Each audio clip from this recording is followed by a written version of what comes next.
BTTH life simulator system. अध्याय 561 do God. कल के सिमुलेशन के परिणामों को अपने दिमाग में बहते हुए जियाओमिंग का स्वर शांत और आश्वस्त करने वाला था। जियाओ चेन क्षण भर के लिए स्तब्ध रह गया, फिर जोर से हंसने लगा। हा, जवानी का जोश वाकई काबिले तारीफ है। ऐसा लगता है कि मैं बूढ़ा हो गया हूँ। तुम मुझसे ज़्यादा प्रतिभाशाली हो और तुम भाई जियाओ जुबान से भी आगे निकल गए हो। मुझे नहीं लगता कि डू गॉड क्षेत्र तुम्हारे लिए कोई बड़ी समस्या खड़ी करेगा। मैंने हाल ही में स्वर्गीय मकबरे का दौरा किया है। भाई जियाओ जुबान ने वहां तुम्हारे लिए एक बेहतरीन जगह बनाई है। अच्छा, तो मेरी खुशखबरी सुनने के लिए इंतज़ार करो, जियाओ मिंग ने मुस्कुराते हुए अपनी सीट से उठते हुए कहा। उसके साथी, जो उसके बगल में बैठे थे, एक साथ खड़े हो गए। जब तुम आगे बढ़ने की कोशिश करो तो सावधान रहना, पति। याद रखना, अगर इस बार तुम सफल नहीं हुए तो कोई बात नहीं। खुद पर बहुत ज़्यादा दबाव मत डालना। तुम्हारे पास विचार करने के लिए 2 बच्चे हैं। मेडुसा सबसे पहले आगे बढ़ी। उसने धीरे से जियाओ मिंग के गाल को सहलाया। उसका चेहरा कोमलता से भरा हुआ था। उनकी शादी के बाद से उसके प्रति उसका रवैया पहले से कहीं ज्यादा कोमल हो गया था, जो पहली बार मिलने पर इतने सुखद माहौल से बिल्कुल अलग था। किंगलिन ने मेडुसा की बातों से सहमति जताते हुए कई बार अपना सिर हिलाया। उसने चुपचाप खुद को उसके सीने पर फेंक दिया। उसके पतले हाथों ने उसके कपड़ों को पकड़ लिया। वह अपने पति के साथ कुछ भी होने के बारे में सोच भी नहीं सकती थी। एक पल के बाद वह पीछे हट गई और खुद को संभालने की कोशिश की। जियाओ यी जियान ने ज्यादा कुछ नहीं कहा। उसने बस उसे एक कोमल नज़र से देखा और अपने कपड़ों को सीधा किया, जो किंगलिन ने अस्त व्यस्त कर दिया था। उसके कोमल हाव भाव काफी अर्थ व्यक्त कर रहे थे। इस बीच किंगलिन उसके साथ शामिल हो गई, थोड़ी शर्मिंदा दिख रही थी। तुम अचानक इतनी गंभीर क्यों हो रही हो? दूर से जियान की जीवंत आवाज सुनाई दी। जियाओ मिंग ठीक हो जाएगा। उसे अभी भी मेरे पिता को बचाने के लिए मेरे साथ आना है और फिर उसे मुझसे शादी करनी है। हे बहन जियान, लगता है तुम भूल गई कि डार्लिंग मुझसे भी शादी करने जा रहा है। काओ यंग ने जवाब में हंसी उड़ाई। मैं निश्चित रूप से नहीं भूली हूँ। जियान ने जवाब में अपने गाल फुलाए और सूंघा। उसके बगल में खड़ी 2 छोटी लड़कियों ने जल्द ही इस प्यारे इशारे की नकल की, जिन्होंने एक साथ अपने गाल फुलाए, जिससे सभी के चेहरे पर मुस्कान आ गई। माहौल एक पल में ही बदल गया। जियाओ मिंग ने अपनी सभी प्यारी और देखभाल करने वाली पत्नियों को देखा और उनमें से प्रत्येक को प्यार से चूमा। वह अपनी बेटियों के गाल पर एक कोमल चुंबन देना भी नहीं भूला। सभी को विदा देने के बाद वह काओ यंग की ओर मुड़ा। क्या हम चलें? काओ यंग ने धीरे से सिर हिलाया। इसके साथ ही जियाओ मिंग ने अपनी कमर के चारों ओर एक हाथ लपेटा और बाकी सभी के साथ एक गर्मजोशी भरी विदाई मुस्कान साझा की। एक पल में वे दृष्टि से ओझल हो गए।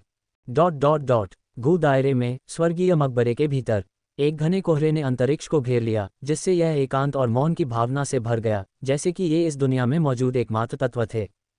कोहरे से भरा स्थान अचानक मुड़ गया, क्योंकि 2 आकृतियां, एक पुरुष और एक महिला, प्रकट हुईं। परिचित परिवेश को देखते हुए पुरुष आकृति ने बिना रुके अपनी विशाल आत्मा शक्ति को प्रकट किया। फिर अंतरिक्ष में थोड़ी हलचल हुई, क्योंकि वे तेजी से स्वर्गीय मकबरे के सबसे गहरे हिस्से की ओर बढ़े। ये आकृतियां निश्चित रूप से जियाओ मिंग और काओ यंग थीं। ये काओ यंग की स्वर्गीय मकबरे की पहली यात्रा थी। वह जियाओ मिंग के साथ उड़ते हुए एक जिज्ञासु भाव के साथ चारों ओर देखने से खुद को रोक नहीं पाए। हालांकि उसके चेहरे पर भाव जल्दी ही गंभीर हो गए, क्योंकि उसने अपनी नज़र बाद वाले पर टिका दी। क्या तुम्हें यकीन है कि मेरी उपस्थिति तुम्हारी कीमिया को खतरे में नहीं डालेगी? आखिरकार हम इन स्वर्ण गोलियों के बारे में बात कर रहे हैं। 3000 जलती हुई ज्वाला की बीज ज्वाला को परिष्कृत करने के बाद उसकी कीमिया कौशल 9 रंग वाले 8वें स्तरीय कीमियागर के स्तर तक बढ़ गई थी, जो 9वें स्तर तक पहुंचने से बस एक कदम दूर थी। हालांकि भले ही वह केवल एक कदम दूर थी, फिर भी दूरी बहुत अधिक थी। न केवल उसे अपने आत्मा क्षेत्र को बढ़ाने के लिए आत्मासार की प्रचुरता की आवश्यकता थी, बल्कि उसे 9वीं स्तरीय गोलियों को सफलतापूर्वक परिष्कृत करने के लिए आवश्यक अंतर्दृष्टि की भी आवश्यकता थी। इसलिए जियाओ मिंग ने जल्दी से उसे स्वर्गीय मकबरे में ले जाने के बारे में सोचा। यहाँ वह अपने आत्मा क्षेत्र को बेहतर बनाने के लिए ऊर्जा निकायों का शिकार कर सकती थी, और साथ ही अपनी खुद की कीमिया कौशल को बेहतर बनाने के लिए उसकी कीमिया प्रक्रिया की समझ हासिल कर सकती थी। ये दोहरा लाभ था। जियाओ मिंग ने हल्के से ठहाका लगाया। लगता है कि मेरी अंगर भूल गई है। पिल गैदरिंग के चैंपियन के रूप में आपने मेरा मार्गदर्शन अर्जित किया है। प्रत्यक्ष रूप से देखने से बेहतर सीखने का क्या तरीका हो सकता है? काओ यंग ने मुंह बनाया और उड़ान भरते समय उसे अपने कंधे से धक्का दिया। यह मान लेना काफी उचित है कि सभी प्रतिभागी, विशेष रूप से वे बूढ़े लोग, मुख्य रूप से उन पुरस्कारों से लुभाए गए थे। चैंपियन की स्थिति से मिलने वाली प्रसिद्धि, प्रभाव और गौरव का तो जिक्र ही नहीं। लेकिन क्या आपको वाकई लगता है कि आपकी यंगर को इनमें से किसी की परवाह है? मेरी एकमात्र चिंता यह है कि क्या मैं सिस्टर जियान के साथ आपसे शादी करने के योग्य हूँ। मैं नहीं चाहती कि मेरी वजह से आपकी प्रतिष्ठा गिरे। हालांकि इसका मतलब यह नहीं है कि मैं इतनी स्वार्थी हो जाऊं कि आपकी कीमिया प्रक्रिया को खतरे में डाल दूं। एक कीमियागर के रूप में ये कहने की ज़रूरत नहीं थी कि उसे गोल्डन पिल्स के शोधन को देखने में बहुत दिलचस्पी थी। हालांकि अगर इसका मतलब उसके प्रिय की सफलता को खतरे में डालना है तो वह इस अवसर को छोड़ने के लिए तैयार है। जियाओ मिंग ने उसकी बातें सुनी और उसे कोमलता से देखने के लिए मुड़ा। उसका हाथ धीरे से उसकी पतली उंगलियों को सहला रहा था। तुम्हें इसके बारे में चिंता करने की ज़रूरत नहीं है, यंगर। मैंने पहले ही पूर्वज जियाओ जुवान के साथ इस पर चर्चा की है। जब तक तुम प्रक्रिया का निरीक्षण करोगे वह तुम्हारी सुरक्षा का ख्याल रखेगा। महाद्वीप पर आवश्यक गुणवत्ता वाली औषधीय सामग्री की कमी के कारण ये गोल्डन पिल्स शायद एकमात्र ऐसी दवा होगी जिसे मैं काफ़ी समय तक परिष्कृत कर सकता हूँ। मैं नहीं चाहता कि तुम इस अवसर को खो दो। ठीक है, काओ यंग ने आह भरी और हार मान ली। उसने महसूस किया कि जियाओ मिंग का मजबूत और गर्म हाथ उसे थामे हुए है। जैसे जैसे वे हाथ में हाथ डाले उड़ते रहे, अचानक उसके दिमाग में एक विचार आया जिससे उसके गालों पर लाली छा गई। वह उसके करीब झुकी और उसके कान में फुसफुसाया, तुम्हें पता है, मैं तुम्हारे रात्रिकालीन मार्गदर्शन को अधिक पसंद करूंगी। Xiao Ming. अल्पविराम। कुछ ही क्षणों बाद वे स्वर्गीय मकबरे के केंद्र में पहुंच गए। वहां वह प्राचीन मकबरा जिसे जियाओ मिंग ने पहले देखा था, एक उजाड़ मैदान के बीच में खड़ा था। वापस स्वागत है, और तुम इस बार अपने छोटे साथी को अपने साथ लाए हो। बिल्कुल भी बुरा नहीं है, युवा मित्र। दोनों के आने के साथ ही एक आकृति धीरे धीरे एक सुखद मुस्कान के साथ प्रकट हुई जो वसंत की हवा की तरह गर्म महसूस हुई। यह आकृति स्वाभाविक रूप से जियाओ जुवान थी जिससे जियाओ मिंग उस दिन मिले थे। काओ यंग महामहिम जियाओ जुवान को अपना सम्मान देती है। काओ यंग ने तुरंत अपने हाथ जोड़े और सम्मानपूर्वक झुके। आप मुझे बस पूर्वज कह सकते हैं, युवा महिला। भले ही आपने अभी तक आधिकारिक तौर पर जियाओ मिंग से शादी नहीं की है, लेकिन आप पहले से ही कबीले की सदस्य हैं। जियाओ जुवान ने दिल खोलकर हंसते हुए जवाब दिया। हम पूर्वज जियाओ जुवान। काओ यंग का सुंदर चेहरा खुशी से चमक उठा। जियाओ जुवान ने स्वीकृति में सिर हिलाया और फिर जियाओ मिंग की ओर देखने के लिए मुड़ा। यह विश्वास करना कठिन है कि हमारी आखिरी मुलाकात को बस कुछ ही दिन हुए हैं और आप यहाँ हैं, डू गॉड क्षेत्र में प्रवेश करने के लिए तैयार हैं।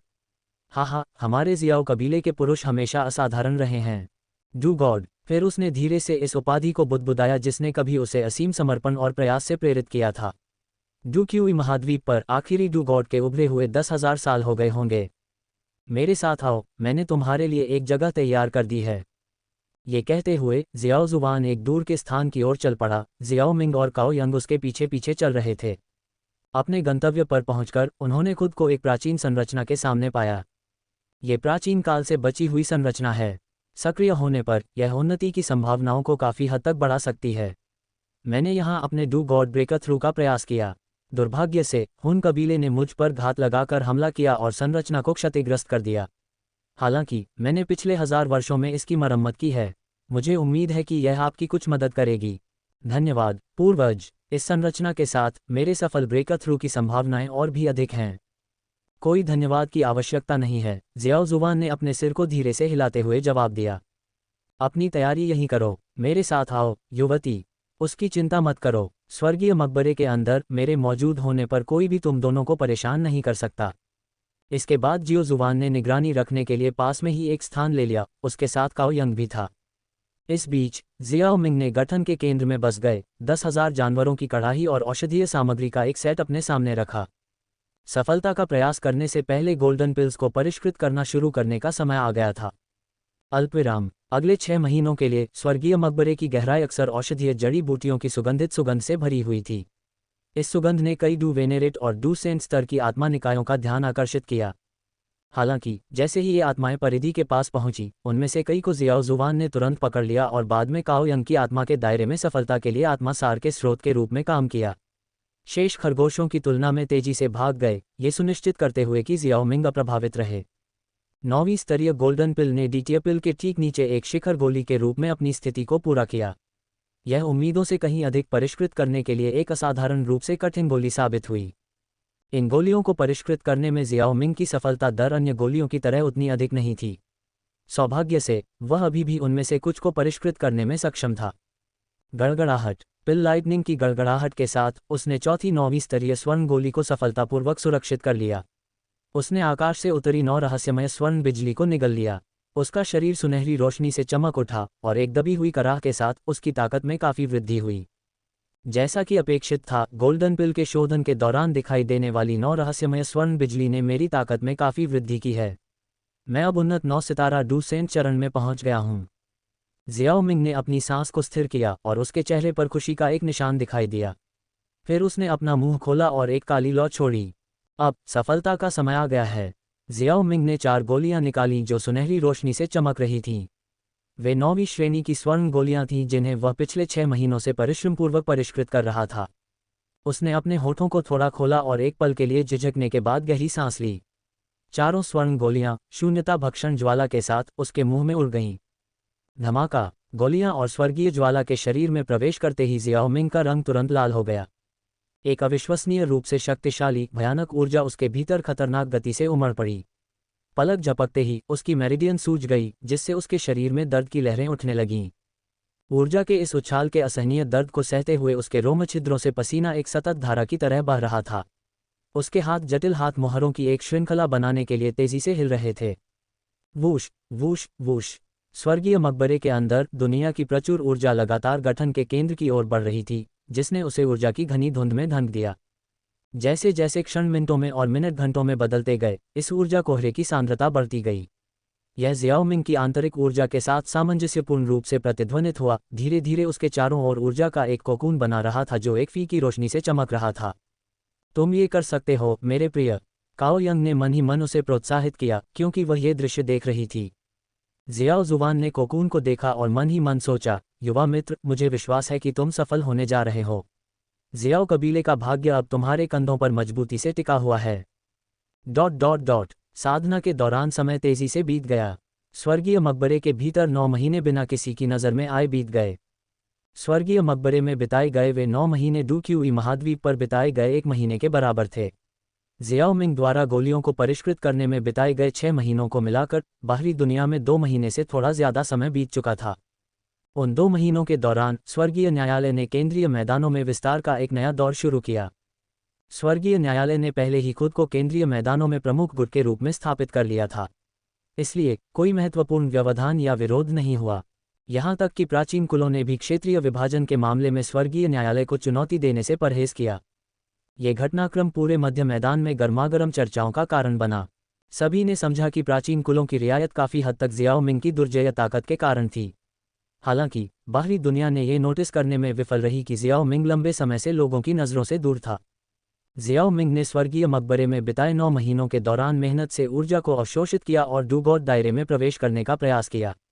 इस भावना के बावजूद कि वह एक सफलता के कगार पर था, उसे अभी भी यह महसूस हो रहा था कि अभी भी कुछ कमी है। हालांकि आज ये बदल गया जब उसने पूरी तरह से तैयार महसूस किया और निर्णायक रूप से मूल क्यूई को अवशोषित किया। अचानक एक शक्तिशाली आभा स्वर्गीय मकबरे के हर कोने में व्याप्त हो गई। असंख्य आत्मा शरीर भय से अभिभूत तुरंत जमीन पर मजबूर हो गए, बेकाबू होकर कांपने लगे। इसमें डू वेनेरेट से लेकर डू सेंट्स तक सभी शामिल थे। यहाँ तक कि काओ यंग, जो जियाओ जुवान के बगल में खड़ा था, भी प्रभावित हुआ और जियाओ जुवान खुद भी इसका अपवाद नहीं था। जमीन पर दबा हुआ जियाओ जुवान ने पहले कभी ऐसी अनुभूति का अनुभव नहीं किया था। फिर भी इस पल उसका दिल असीम खुशी से भर गया था। सफलता। Do God. अध्याय 562। प्राचीन देव हवेली। मध्य मैदान। स्वर्गीय न्यायालय। मेडुसा और जियाओ यी जियान आंगन में बैठे थे, बातचीत में तल्लीन थे। इस बीच जियाओ यू और उसकी छोटी बहन जियाओ के र कुछ ही दूरी पर खेल रही थीं। अचानक दोनों महिलाओं ने जियाओ यू और जियाओ के र के शरीर के भीतर से एक बहुत ही भयानक ऊर्जा का विस्फोट महसूस किया। यह नई शक्ति कुछ ही क्षणों में उनकी अपनी शक्ति से तेजी से आगे निकल गई। धमाका धमाका। जैसे ही जियाओ यू और जियाओ के र ने अपनी आभा में अचानक उछाल का अनुभव किया, उसी समय जियाओ मिंग के हाल ही में स्थापित जियाओ दायरे में जियाओ चेन, जियाओ शान, जियाओ यू और जियाओ कबीले के सभी सदस्यों ने एक समान घटना का अनुभव किया। उनके शरीर लगभग 1 इंच तक बढ़ गए और उनकी आभा पागलपन की हद तक बढ़ गई। ये रक्त रेखा शक्ति है। हमारे भीतर डू भगवान रक्त रेखा जागृत हो गई है। जियो चेन ने अपने भीतर इस ऊर्जा को पहचाना और वह परमानंद से भर गया। 4 सितारा डू संत की शक्ति के साथ अपने शरीर में पुनर्जीवित होने के बाद जियो चेन की डू भगवान रक्तरेखा बरकरार रही, क्योंकि इसे जियो जुवान द्वारा निकाला नहीं गया था। इस नई ऊर्जा से मिले प्रोत्साहन के साथ वह सीधे 6 सितारा डू संत चरण में आगे बढ़ गया। जियोयू, जियोमेई और अन्य कबीले के सदस्यों ने अपने आभा में नाटकीय वृद्धि देखी। जियोशान, जिसने बोधिसत्व हृदय का सेवन किया था, ने महसूस किया कि उसकी अव्यक्त क्षमता अनलॉक हो गई है और स्थिर होने से पहले वह तेजी से 4 सितारा डू संत चरण में चढ़ गया। तथाकथित डू भगवान रक्तरेखा जियोमिंग के जितना करीब रक्त संबंध था, उतना ही अधिक लाभ प्रदान करती थी। यहाँ तक कि जियोमिंग से दूर से संबंधित इन कबीले के सदस्यों ने भी ऐसी उपलब्धियां हासिल की, उनकी 2 बेटियों का तो कहना ही क्या। दोनों लड़कियां लगभग तुरंत ही 8 सितारा डू संत चरण में पहुंच गईं, जिस क्षण उनके पिता ने डू भगवान क्षेत्र में कदम रखा। अचानक ऊर्जा के उछाल ने स्वर्गीय न्यायालय मुख्यालय को चिंतित कर दिया। उन्हें संदेह था कि मृत्यु की इच्छा रखने वाले शक्तिशाली विशेषज्ञ मुख्यालय पर हमला करने का प्रयास कर रहे थे। इससे पहले कि वे स्थिति को पूरी तरह से समझ पाते, सेंट्रल प्लेन्स के ऊपर आसमान से गहरा दबाव फैल गया, जिसने पूरे डू क्यूई महाद्वीप को घेर लिया। इस समय पूरे डू क्यूई महाद्वीप पर शायद ही किसी ने आसमान की ओर देखने के लिए अपना सिर उठाने की हिम्मत की हो। हर दिल विस्मय और उत्साह के मिश्रण से धड़क रहा था। यह उन लोगों के लिए विशेष रूप से सच था जिन्होंने पहले टूशे प्राचीन देवता और प्राचीन कुलों के सदस्यों की आभा को महसूस किया था। उनके दिल अशांत तरंगों से अभिभूत थे। ऐसी आभा केवल डू भगवान की शक्ति से ही हो सकती है। मैं जियाओ मिंग हूँ, स्वर्गीय न्यायालय का गठबंधन नेता। 22 वर्षों की साधना के बाद मैं आखिरकार डू भगवान क्षेत्र में पहुंच गया हूँ। मैं खुद को स्वर्गीय सम्राट घोषित करता हूँ। ये शानदार और राजसी घोषणा डू क्यूई महाद्वीप के हर व्यक्ति के दिल में गूंज उठी। यह असीम अधिकार से ओतप्रोत थी जिसने सभी प्राणियों को विस्मय और श्रद्धा में डाल दिया। हजारों साल बाद, जब सभी को यह विश्वास हो गया था कि डू गॉड क्षेत्र एकमात्र पौराणिक कथा है, एक और डू गॉड उभरा। मध्य मैदानों के लोग नाम सुनकर चौंक गए, लेकिन उन्हें यह भी लगा कि यह स्वाभाविक ही है। स्वर्गीय न्यायालय में आवाजें गूंज उठीं। तो ये हमारा गठबंधन नेता था। गठबंधन नेता की असाधारण प्रतिभा को देखते हुए ये वास्तव में काफी उचित है। हा, ऐसा लगता है कि हमने अभी जो आभा महसूस की थी, वह 2 युवा मिसों के डू गॉड ऊर्जा से प्रेरित होने का परिणाम थी। और जैसे ही मेडुसा स्पष्टीकरण देने के लिए बाहर आए, सभी की अटकलों की पुष्टि हो गई। गू दायरे के भीतर गू युआन की बची हुई आत्मा ने हलचल को महसूस किया और एक हल्की आह भरी। केवल 22 साल की साधना, वास्तव में एक राक्षसी प्रतिभा। अफसोस। 2 दिन बाद उत्तर पश्चिमी क्षेत्र में जियानान अकादमी में धधकते आकाश क्यूई रिफाइनिंग टॉवर के नीचे जियाओ मिंग और जियान मैग्मा की गहराई में उतरे। कुछ ही देर में उनके शरीर एक रहस्यमयी जगह में प्रवेश कर गए। फिर उनके सामने एक अंधेरा और खामोश अंतहीन स्थान प्रकट हुआ। ये स्थान, जो न जाने कितने वर्षों से खामोश था, पहली नज़र में खाली और असामान्य चीज़ों से रहित लग रहा था। ये चारों ओर एक प्राचीन और उतार चढ़ाव भरा आभा लिए हुए था। इस स्थान के गहरे कोनों में दूर दूर तक एक विशाल पत्थर के दरवाजे से एक मंद रोशनी निकल रही थी। यह एक विशाल पत्थर का दरवाज़ा था जो हजारों मीटर तक फैला हुआ था। पत्थर का दरवाज़ा खाली जगह में चुपचाप खड़ा था, मानो उसे अनंतकाल तक अस्तित्व में रहना था। एक प्राचीन और उजाड़ आभा धीरे धीरे उससे फैलती हुई आसमान में गूंजने लगी। उस पल एक विशाल प्राणी अचानक उनके नीचे के अंधेरे स्थान में उभरा। मेरी प्यारी बेटी, तुम आखिरकार अपने पिता से मिलने आ गई। आह, और तुम भी, बेटा। रुको, यह आभा, तुम डू गॉड के दायरे में पहुंच गई हो। झूकुन की बड़ी बड़ी पुतलियां विस्मय में चौड़ी हो गईं, उसका स्वर अविश्वास से भरा हुआ था। प्राचीन देव भवन के भीतर अनोखी परिस्थितियों के कारण उसने जियाओ मिंग की पिछली घोषणा नहीं सुनी थी। आपने मूल क्यूई के बिना डू गॉड क्षेत्र को कैसे प्राप्त किया? झूकुन ने अविश्वसनीय रूप से पूछा। वास्तव में मैं कुछ मूल क्यूई के साथ आने के लिए भाग्यशाली था। आप। इस समय झूकुन के दिल में अवर्णनीय भावनाएं उमड़ पड़ीं। उसने डू गॉड क्षेत्र तक पहुंचने के लिए अथक संघर्ष किया था, यहां तक कि बिना सफलता के फंस भी गया था। फिर भी जियाओ मिंग ने आकस्मिक रूप से कुछ मूल क्यूई का सामना किया था और वह एक बन गया था। उसके दिमाग में हजारों विचार कौंधे, लेकिन अंत में वह केवल एक वाक्य ही बोल पाया। मेरे दामाद के पास वास्तव में बहुत बड़ी किस्मत है। हम तुम्हें बचाने आए हैं। तुम ये सब बकवास करके कहाँ जाओगे? अगर तुम यही करते रहे तो हम चले जाएंगे। झूकुन के लगातार सवालों से जियान का धैर्य जवाब दे गया और उसने उसे घूर कर देखा। वाकई, तुमने इतनी जल्दी टूशे प्राचीन देवता की जैद इकट्ठी कर ली है। मेरी प्यारी बेटी से जैसी उम्मीद थी, तुम अपने बूढ़े पिता को नहीं भूली हो। झूकुन ने खबर सुनकर खुशी से कहा। प्राचीन देवता के जैद के बिना भी जियाओ मिंग अब भी तुम्हें बचा सकता है, जियान ने गर्व से अपना सिर ऊंचा करते हुए कहा। उसकी बातें सच थीं, जियाओ मिंग वास्तव में झूकुन को सीधे बचा सकता था। हालांकि ये देखते हुए कि हवेली तोशे प्राचीन देवता की थी, किसी भी अप्रत्याशित जाल या बचाव से बचने के लिए प्राचीन देवता के जैद का उपयोग करना सुरक्षित था। एक तरफ हटो। जी यान ने प्राचीन देवता के जेड को पुनः प्राप्त किया और जूकुन ने जल्दी से मानव रूप में रूपांतरित होकर बगल से देखा। जैसे ही जी यान ने प्राचीन देवता के जेड को पकड़ा, उसमें से प्रकाश की एक चमकदार किरण निकली। किरण आसमान से उतरी और सीधे प्राचीन पत्थर के दरवाजे से टकराए। धमाका। प्रकाश के प्रभाव से 10,000 वर्षों से कसकर बंद प्राचीन दरवाज़ा धीरे धीरे हिलने लगा। इसकी सतह पर छोटी छोटी दरारें दिखाई दी, जो धीरे धीरे चौड़ी होती गईं। एक पल के बाद प्राचीन पत्थर का दरवाज़ा धीरे धीरे चरमराहट की आवाज़ के साथ खुला। हिस। जैसे ही दरवाज़ा खुला, दरवाज़ा धीरे धीरे हिलने लगा। प्राचीन पत्थर का दरवाज़ा खुलने लगा। पीछे से प्राचीन ऊर्जा का प्रवाह मानो बीते युगों से आया हो। इस ऊर्जा के प्रभाव में आसपास के स्थान में मैग्मा उबलने लगा। धमाका। प्राचीन पत्थर का दरवाज़ा पूरी तरह खुलते ही मैग्मा का पूरा समुद्र ऊंची ऊंची लहरों में बदल गया। धरती कांप उठी और अनगिनत खायां बन गईं, जिनमें से प्रत्येक हजारों मीटर तक फैली हुई थीं। रुको। ये देखकर जियाओ मिंग ने एक आदेश दिया।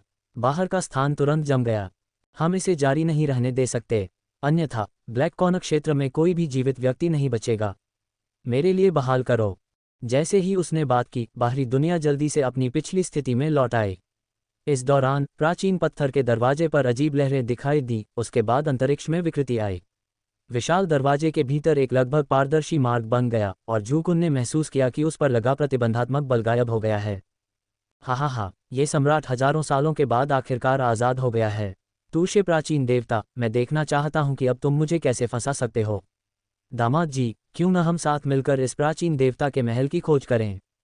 जियाओ मिंग मुस्कुराया। यही तो मैं सोच रहा था। अध्याय 563 महाद्वीप का एकीकरण और भव्य विवाह। एक हल्का कोहरा इस रहस्यमयी स्थान को घेरे हुए था, जिससे पूरा क्षेत्र धुंधला दिखाई दे रहा था। ये स्थान पूरी तरह से शांत था। ऐसा लग रहा था जैसे ये युगों से शांत था। इस विशाल और सीमाहीन स्थान में जमीन का एक टुकड़ा तैर रहा था। जमीन बिना किसी सहारे के हवा में लटकी हुई थी। ये हवा में एक मंडप की तरह लग रहा था। लंबे समय से चली आ रही एकाकीपन आज आखिरकार टूट गई थी। धुंधली जगह अचानक विकृत हो गई थी। तुरंत एक विशाल स्थानिक सुरंग दिखाई दी। इसके तुरंत बाद 3 आकृतियां अचानक अंदर से बाहर निकलीं। अंत में वे उस जमीन के टुकड़े पर उतरीं। क्या ये प्राचीन भगवान की हवेली है? जूकुन की आंखें जैसे ही जमीन पर उतरीं, उनकी आंखें इधर उधर घूम गईं। हालांकि उन्हें आश्चर्य हुआ कि अपनी ताकत के बावजूद वह अभी भी 1000 मीटर से आगे नहीं जा सकते थे। जी यान भी तेजी से जियाओ मिंग के बगल में दिखाई दिया था। इस रहस्यमयी जगह को देखते हुए उसकी आंखों में एक उत्सुकता भरी अभिव्यक्ति थी। मेरे पीछे आओ। हालांकि जियाओ मिंग बेफिक्र था। उसने बाकी 2 लोगों को इस विशाल और अंतहीन भूमि पर पूरी ताकत से आगे बढ़ने के लिए प्रेरित किया। वे आसमान को चीरते हुए गिरते हुए सितारों की तरह थे। कुछ ही सांसों में तीनों एक प्राचीन पत्थर के हॉल के सामने एक विशाल चौक पर उतरे।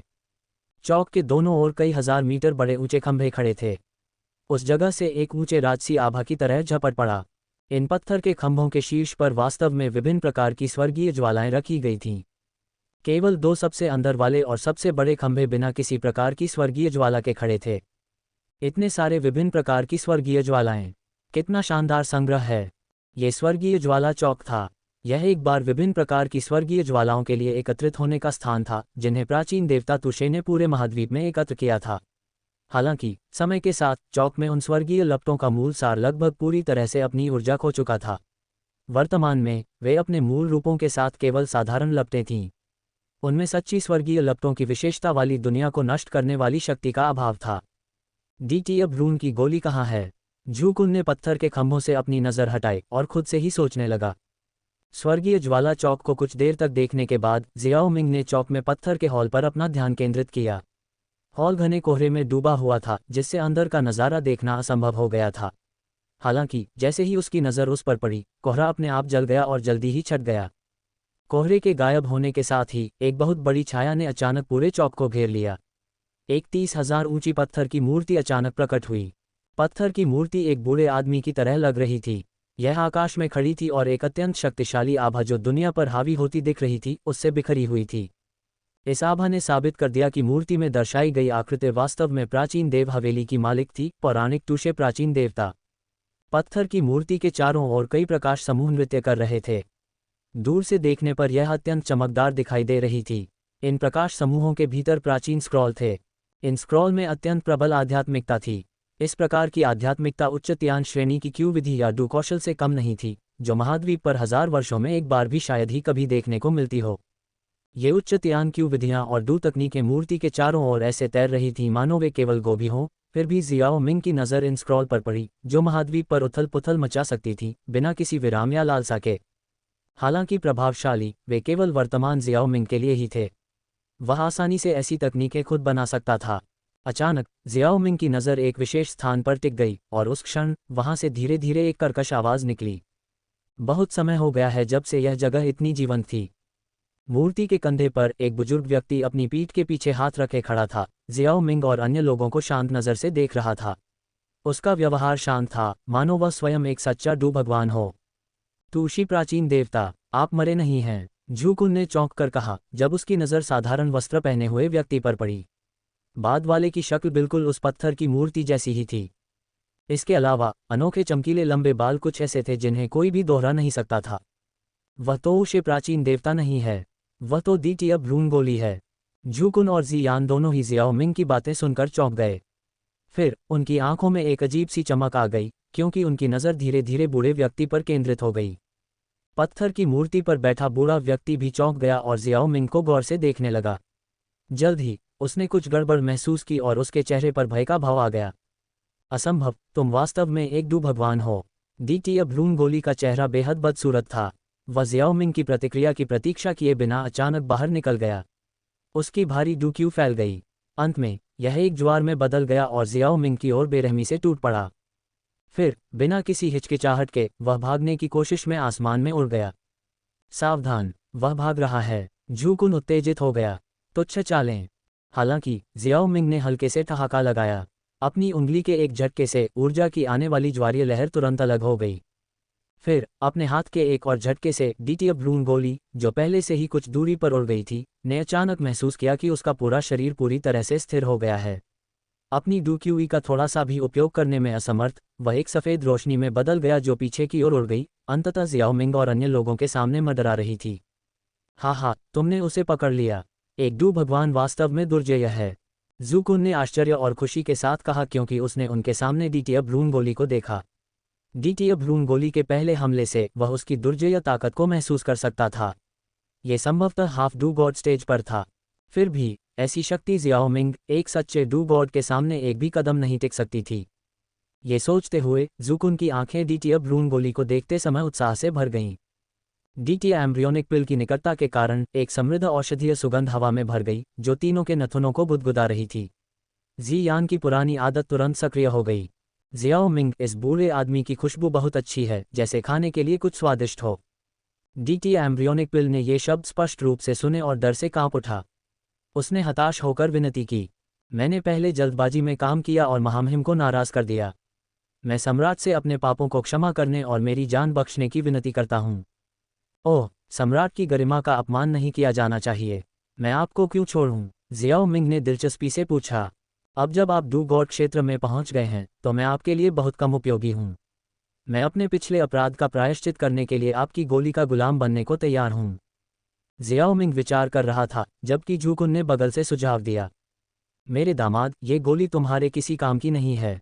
इसे मुझे सौंपने के बारे में क्या ख्याल है? मैं डू गॉड दायरे में घुसने से सिर्फ एक ओरिजिन क्यूई दूर हूं। ऐसा मत करो, मुझे डू गॉड दायरे में घुसने का एक और तरीका पता है। टूशे प्राचीन देवता ने उस मूर्ति के भीतर एक विरासत छोड़ी है, और तुम उससे ओरिजिन क्यूई प्राप्त कर सकते हो। जियाओ मिंग के जवाब देने से पहले ही द्वितीय एम्ब्रियोनिक पिल ने जल्दी से हस्तक्षेप किया। एम्ब्रियोनिक पिल की जीने की तीव्र इच्छा को देखते हुए जियाओ मिंग मुस्कुराए बिना नहीं रह सका। अगर उसे पता था कि हालात ऐसे होंगे, तो द्वितीय एम्ब्रियोनिक पिल ने हमला क्यों किया? वास्तव में एम्ब्रियोनिक पिल भी काफ़ी असहाय थी। वह जानता था कि उसकी ताकत और एक सच्चे डू गॉड के बीच एक अंतर था। यही वजह थी कि वह बिना किसी हिचकिचाहट के भाग गया था। उसका हमला सिर्फ कुछ समय खरीदने का एक प्रयास था। फिर भी वह बच नहीं सका। अचानक द्वितीय भ्रूणगोली ने महसूस किया कि उसके चारों ओर की निरोधक शक्ति गायब हो गई है, और वह फिर से चलने में सक्षम हो गया। हालांकि उसने जल्दबाजी में काम नहीं किया और बस सावधानी से जियाओ मिंग को देखा। महामहिम, इसका क्या मतलब है? खैर, आपकी माफ़ी ईमानदारी से मांगी गई है और आपने खुद को सज़ा देने की भी पेशकश की है। ये सम्राट आपके कार्यों के लिए आपसे कोई दुश्मनी रखने वाला खलनायक नहीं है। हालांकि आपको गोली का गुलाम बनने की ज़रूरत नहीं है। इस सम्राट के अधीन स्वर्गीय न्यायालय में शामिल हों और एक बुजुर्ग के रूप में सेवा करें। हाफ डू गॉड लेवल डीटीए एम्ब्रियोनिक पिल को निगलना बहुत बेकार होगा। उसे सहयोगी के रूप में रखना बेहतर था, क्योंकि वह जल्द ही एक और डू गॉड विशेषज्ञ बन सकता था। धन्यवाद महामहिम, मैं आपकी सेवा करने के लिए तैयार हूँ। डीटीए एम्ब्रियोनिक पिल घटनाओं के इस मोड़ से बहुत खुश था और उसने तुरंत अपनी निष्ठा की प्रतिज्ञा की। अगर उसे पता होता कि यह परिणाम होगा तो वह पहले स्थान पर भागने की कोशिश क्यों करता। क्या अफसोस है, अब इसे खाया नहीं जा सकता, जियान ने बड़बड़ाया, जिससे डीटीए भ्रूण गोली की हंसी फूट पड़ी। खांसी खांसी, क्या मैं सम्राट की उपाधि और महान नाम जान सकता हूँ? स्वर्गीय सम्राट जियाओ मिंग, भगवान स्वर्गीय सम्राट, मूल क्यूई मूर्ति के भीतर छिपी हुई है। हालांकि मैं इसे प्राप्त करने के लिए मूर्ति को तोड़ने में असमर्थ हूँ। केवल महामहिम स्वर्गीय सम्राट ही इसे वापस पाने के लिए व्यक्तिगत रूप से कार्य कर सकते हैं। कोई समस्या नहीं, जियाओ मिंग ने हाथ हिलाकर मना कर दिया। जैसे ही वह दूसरों को पीछे हटने का निर्देश देने वाला था, मूर्ति से एक कर्कश ध्वनि सुनाई दी। मूर्ति का वक्ष क्षेत्र धीरे धीरे खुला, जिससे एक पत्थर की गुहा प्रकट हुई। पत्थर की गुहा से एक कोमल प्रकाश फैल गया, जो एक पतले घूंघट की तरह उसके शरीर को चौकोर पर ढंक रहा था। जियाओ मिंग ने एक खिंचाव बल महसूस किया और बिना किसी प्रतिरोध के उस स्थान से गायब हो गया। जियाओ मिंग, जियान का दिल ये नज़ारा देखकर चौंक गया। चिंता मत करो, भगवान स्वर्गीय सम्राट एक सच्चे डू भगवान हैं। मूर्ति उन्हें नुकसान नहीं पहुंचा सकती। हमें बस यहाँ इंतजार करने की ज़रूरत है, डीटीए भ्रूण गोली ने आश्वस्त किया। ये स्थान स्वर्गीय लपटों का एक महासागर था। उस स्थान की तुलना में जहाँ शुद्ध करने वाली राक्षसी कमल की लौ को सील किया गया था, अंतर एक छोटे तालाब की तुलना एक विशाल महासागर से करने जैसा था। ऊर्जा के स्तर में असमानता चौंका देने वाली थी। इस जगह के हर कोने में तेज लपटें भरी हुई थीं। निस्संदेह यह आग का समुद्र था। इसके अलावा आग का समुद्र बेहद रंगीन था। यह इतना चमकीला था कि यह किसी को भी चकित कर सकता था। ये डू क्यूई महाद्वीप की स्वर्गीय ज्वाला रैंकिंग में नंबर 1 स्वर्गीय ज्वाला थी। किंवदंती के अनुसार ये ज्वाला भूमिगत दुनिया में पैदा हुई थी। इसे बनने में 1000 साल लगे, आत्मा को इकट्ठा करने में 10,000 साल लगे और एक अंतहीन साधना समय लगा। रहस्यमय तरीके से इसमें कुछ उत्परिवर्तन हुए और बुद्धि प्राप्त हुई। बुद्धि प्राप्त करने के बाद यह मैग्मा की ओर चला गया और 1000 साल तक भूमिगत घूमता रहा, अन्य ज्वालाओं को भस्म करके जीवित रहा। ये ज्वाला जानती थी कि ज्वालाओं को भस्म करने के खतरे से बचते हुए खुद को जल्दी से कैसे मजबूत किया जाए। ये पहले कमजोर लोगों को निशाना बनाती थी। बहुत लंबा समय बिताने और 20 अलग अलग स्वर्गीय ज्वालाओं को भस्म करने के बाद, यहाँ तक कि स्वर्गीय ज्वालाओं के बीच प्राकृतिक प्रभुत्व रखने वाली शून्यता भस्म करने वाली ज्वाला और शुद्ध करने वाली कमल राक्षसी ज्वाला भी केवल झुककर उसके सामने समर्पण कर सकती थी। नंबर 1 स्वर्गीय ज्वाला कोई विशिष्ट प्रकार की ज्वाला नहीं थी, बल्कि सबसे दुर्जय बनाने के लिए 22 प्रकार की स्वर्गीय ज्वालाओं का एक समामेलन था। अपने लक्ष्य को प्राप्त करने के बाद इस ज्वाला ने खुद को सम्राट ज्वाला नाम दिया। दुनिया में उभरने से पहले ये हजारों वर्षों तक साधना करती रही और इसे डू क्यू महाद्वीप पर एक और उपाधि दी गई। उस समय लोग उसे टूशे प्राचीन देवता कहते थे, और अब टूशे प्राचीन देवता वास्तव में जियाओ मिंग के सामने प्रकट हुए थे। जियाओ मिंग ने एक ज्वालाकली के भीतर बैठे काले वस्त्र पहने बूढ़े व्यक्ति को देखा और सम्मानपूर्वक अपने हाथों को कप में भर लिया। टूशे प्राचीन देवता को नमस्कार। हे, औपचारिकताओं की कोई ज़रूरत नहीं है, स्वर्गीय सम्राट, टूशे प्राचीन देवता ने हल्के से मुस्कुराते हुए कहा। उसने अपना हाथ हिलाया और उसके सामने आग का समुद्र एक अग्निपुष्प कली के रूप में ऊपर उठ गया। कृपया बैठ जाएं। जियाओ मिंग ने संकोच नहीं किया।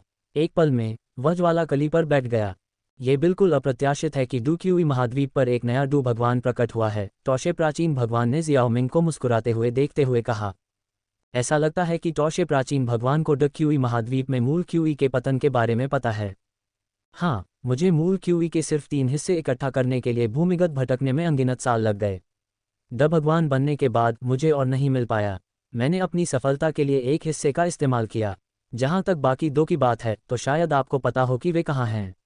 मुझे आश्चर्य है कि आपको अपनी मूल क्यूई कहाँ मिली, टोशे प्राचीन भगवान ने हंसते हुए कहा। आपको पता होना चाहिए कि ड क्यूई महाद्वीप का बाहरी दुनिया में जाने का रास्ता मूल क्यूई के पतन से पहले ही बंद कर दिया गया था, है न? आपने ड क्यूई महाद्वीप के लिए और अधिक मूल क्यूई क्यों नहीं छोड़ी? टोशे प्राचीन भगवान के सवाल का जवाब देने के बजाय जियाओ मिंग ने अपना सवाल जारी रखा। आपने भी इसे महसूस किया। मैं वास्तव में इसके बारे में जानता हूँ, लेकिन स्पष्ट रूप से कहूँ तो मुझे हस्तक्षेप करने में कोई खास दिलचस्पी नहीं थी। शायद आपको मेरी पहचान के बारे में पता होना चाहिए। जियाओ मिंग ये सुनकर कुछ अवाक रह गया।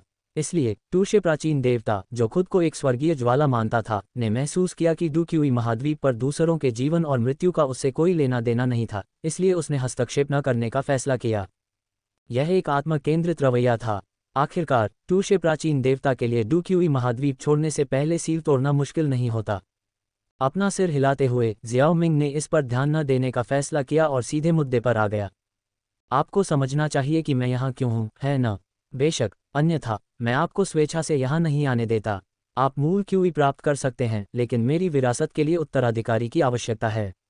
मुझे उम्मीद है कि आप मुझे भविष्य में इसे आगे बढ़ाने के लिए किसी को खोजने में मदद कर सकते हैं।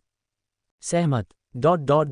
जब जियोमिंग स्वर्गीय ज्वाला स्क्वायर में फिर से प्रकट हुआ तो उसने अपने हाथ में रंगीन ऊर्जा के धागों से भरी एक जेड बोतल पकड़ी। जी यान ने सबसे पहले उसकी वापसी देखी और जल्दी से उसके पास गया। जियाओमिंग, क्या तुम ठीक हो?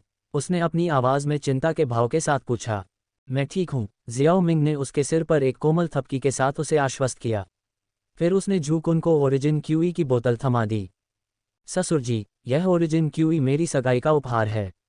मुझे उम्मीद है कि आप जी यान के साथ मेरी शादी के लिए सहमति देंगे, उसने एक गर्मजोशी भरी मुस्कान के साथ कहा। ज़ुकोन, कुछ हद तक घबराया हुआ, जल्दी से ओरिजिन क्यूई को पकड़ लिया।